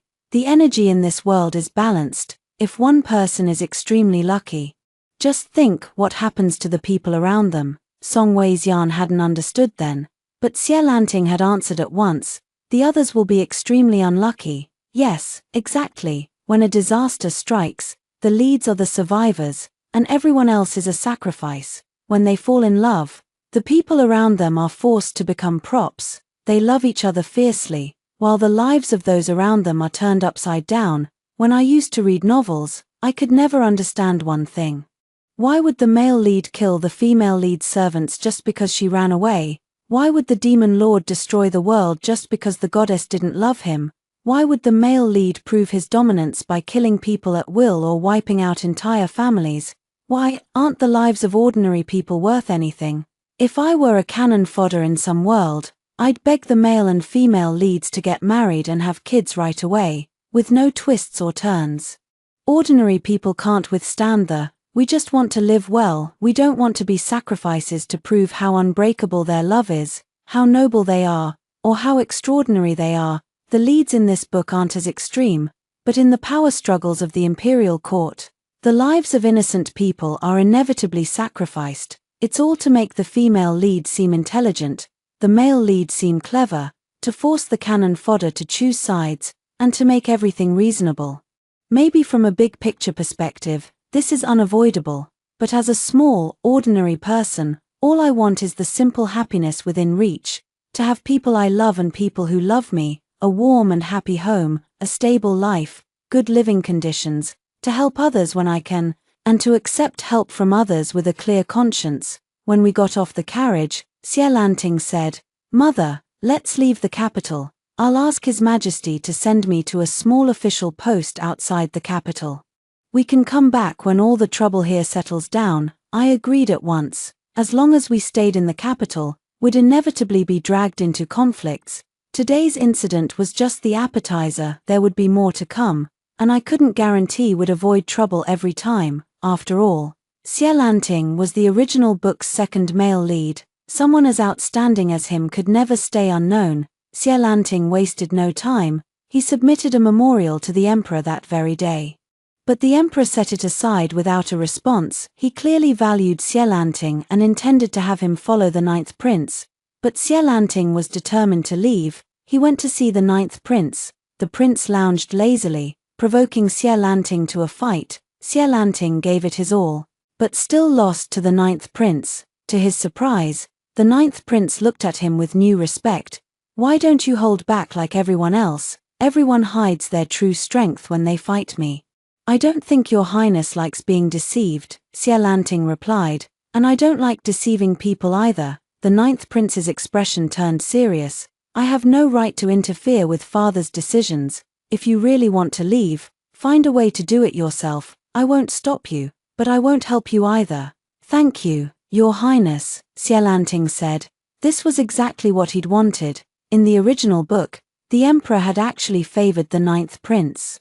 But the prince didn't trust his father's goodwill. There were many misunderstandings between them. Even so, the emperor always took the ninth prince's affairs to heart. So as long as the ninth prince didn't cause trouble, that was already a win. Next, Xie Lanting went to see Xie Zhenxing. Over the years, Xie Lanting had mostly lived with me, only going back to argue with Xie Zhenxing on festivals. Xie Zhenxing had never insisted on taking him back, for one thing. Xie Lanting had clearly thrived under my care. For another, Jiyu Rushuang had given Xie Zhenxing several more children. He wasn't short on kids, so he didn't value Xie Lanting as much, but Xie Lanting still went to him. He'd long since realized that it was only natural for a son to ask his father for help. He'd let go of his pride and no longer felt that it hurt his self-esteem. Xie Zhenxing was furious when he heard Xie Lanting wanted to be sent away. It was extremely difficult for an official posted outside the capital to be transferred back, but he couldn't refuse Xie Lanting in the end. He even used his own military merits to beg the emperor. This time, it worked.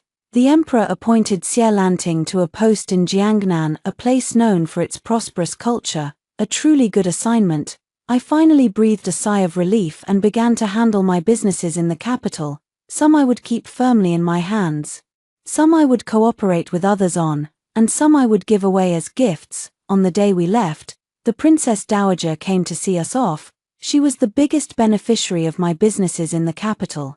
Though our relationship had started with mutual benefits, over the years, we'd developed a genuine friendship. She looked at Xie Lanting meaningfully. "You're leaving so suddenly. I thought our fates would be more intertwined. I didn't expect you to leave so soon." Princess Cheng'en's eyes darted shyly to Xie Lanting. She whispered to Song Weixian from time to time, the bloom of young love evident on her face, so tender and endearing. I smiled. "The princess is brave and sincere. She's a wonderful girl, and I adore her. But both your highness and I are mothers who only want the best for our children. If fate allows, then so be it. If not, we won't force it. But with a good mother like your highness, I'm sure the princess will be happy." The Princess Dowager laughed, her eyes softening. She handed me a jade pendant. "Take this, it's a token of my friendship. If you ever need help in Jiangnan, show this to the local officials, they'll know to assist you."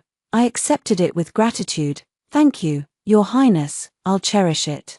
Song Weixian hugged Princess Cheng'en tightly. "I'll write to you often. I'll tell you all about Jiangnan's scenery and snacks." Princess Cheng'en nodded, her eyes glistening. "I'll write back too. Don't forget me." As the carriage pulled away, I looked back at the distant silhouette of the princess mansion. The capital had given me both troubles and blessings, but now, it was time to start a new life in Jiangnan. Xie sat beside me, his expression calm. "Mother, don't worry, in Jiangnan.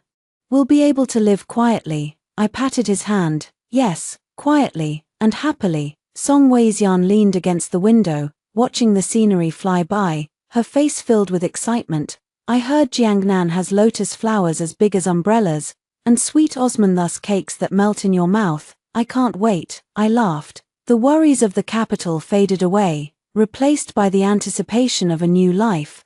Maybe this was the happiness I'd been looking for, simple, peaceful, and shared with the people I loved. No more fates to fight against, no more cannon fodder to avoid, just us, living our lives day by day, enjoying the small joys that came our way. In this world, we might not be the favored leads, but we could be the masters of our own happiness, and that was more than enough. The Princess Dowager threw back her head and laughed heartily, the sound clear and dignified. "You needn't be so cautious with me.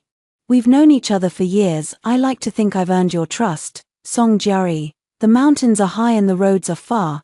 Take good care of yourself. I'll look forward to your return to the capital." With that, she stepped gracefully into her carriage, her back straight and unyielding, still the proud, dignified princess she'd always been. Princess Cheng'an walked away step by step, turning back again and again, hoping to catch a glance of Xie Lanting looking at her, but each time, she saw only his calm profile, his eyes fixed ahead. Finally, she bit her lip and climbed into the carriage. The moment the curtain fell, we heard a muffled mother, followed by a soft whimper. No doubt the Princess Dowager had covered her mouth to hush her. I couldn't help but smile. How lovely these young hearts were. As long as their feelings didn't get tangled up in lives and imperial power, they were pure and sincere enough to make one's heart warm. Song Weixian nudged Xie Lanting with her elbow, rolling her eyes. "You're such a block of wood, can't you even look at her?" "I'm so mad for my best friend." Xie Lanting's expression remained calm. "She's just a 15-year-old girl. She doesn't understand love yet. I'm not that shameless." Song Weixian's eyes lit up, and she leaned in teasingly. "How do you know she's 15? You've been paying attention to her, haven't you?" "Ooh, brother, you're full of surprises." Xie Lanting ignored her, clicking his tongue to urge his horse forward. We traveled until we reached the willow-lined pavilion at the edge of the city, the traditional spot for farewells. There, we found the 9th Prince and Su Li waiting, their horses tethered to a willow tree. It was clear they'd come for Xie Lanting. Su Li stepped forward, bowing respectfully. "Mr. Xie, thank you for saving me that day. These are small gifts, please accept them. I didn't come to thank you in person earlier because I didn't want to expose you to retaliation. It wasn't that I was ungrateful. Today, as you're leaving, I couldn't let you go without expressing my thanks. I wish you a smooth journey and a successful career. May we meet again if fate allows." Only then did I learn what had really happened at the flower viewing banquet. After Su Li had been drugged, she'd initially planned to confront Sumo in person. But it was Xie Lanting who'd given her the antidote and advised her to report the matter to the authorities instead. "I'm a law-abiding citizen," he'd told her. "Reporting to the officials is the most reasonable way. If you confront her yourself, you'll only give others something to gossip about, even if you're innocent. Getting involved in this mess will leave you open to slander." He'd reminded her, "A wise man doesn't stand under a falling wall. If you can use others' strength to resolve the problem, there's no need to put yourself in danger." Su Li had taken his advice, staying out of the spotlight and keeping her reputation intact. Unlike the original story, where even after clearing her name, she'd been labeled as aggressive and confrontational, she now remained the quiet, virtuous young lady everyone respected. The 9th Prince raised a wine cup to Xie Lanting, his voice low and sincere. "Take care." He stared at Xie Lanting, his eyes filled with conflicting emotions, reluctance, regret, and even a hint of wariness, as if he wanted to persuade Xie Lanting to stay but also feared what his presence might bring. My heart felt equally tangled. The original story's affectionate second male lead was leaving. How would the plot unfold now? Would the 9th Prince still ascend to the throne? Would the Xie family still be wiped out? None of these questions had answers yet, But one thing was certain. We'd escaped the chaos of the capital and were about to start a down-to-earth, ordinary life filled with the warmth of daily existence. We were going to build a city not for war, not for fame or fortune, but for the people living there to have a stable life, to have food to eat, clothes to wear, beds to sleep in, surplus grain at home, and hope for the coming year. I knew this road would be difficult, but we would keep walking, step by step, toward that simple, precious happiness. As we rode away from the Willow Pavilion, the capital grew smaller and smaller in the distance. The wind carried the scent of willow catkins, and the sound of the Ninth Prince's and Suli's goodbyes faded behind us. Xie Lanting rode beside me, his posture straight but relaxed. Song Weixian chatted excitedly about the lotus ponds and sweet pastries of Jiangnan, her voice full of hope. I looked ahead at the endless road, the sun shining brightly overhead. For the first time since I'd traveled into this book, I felt truly free from the constraints of the original plot, free from the fear of being a cannon fodder, free to live the life I wanted. We might not be the favored leads of this world, but we were the masters of our own destiny, and in the end, that was all that mattered. The journey to Jiangnan had just begun, but I knew, with Xie Lanting and Song Weixian by my side, it would be a journey filled with joy, growth, and the quiet magic of a life well lived.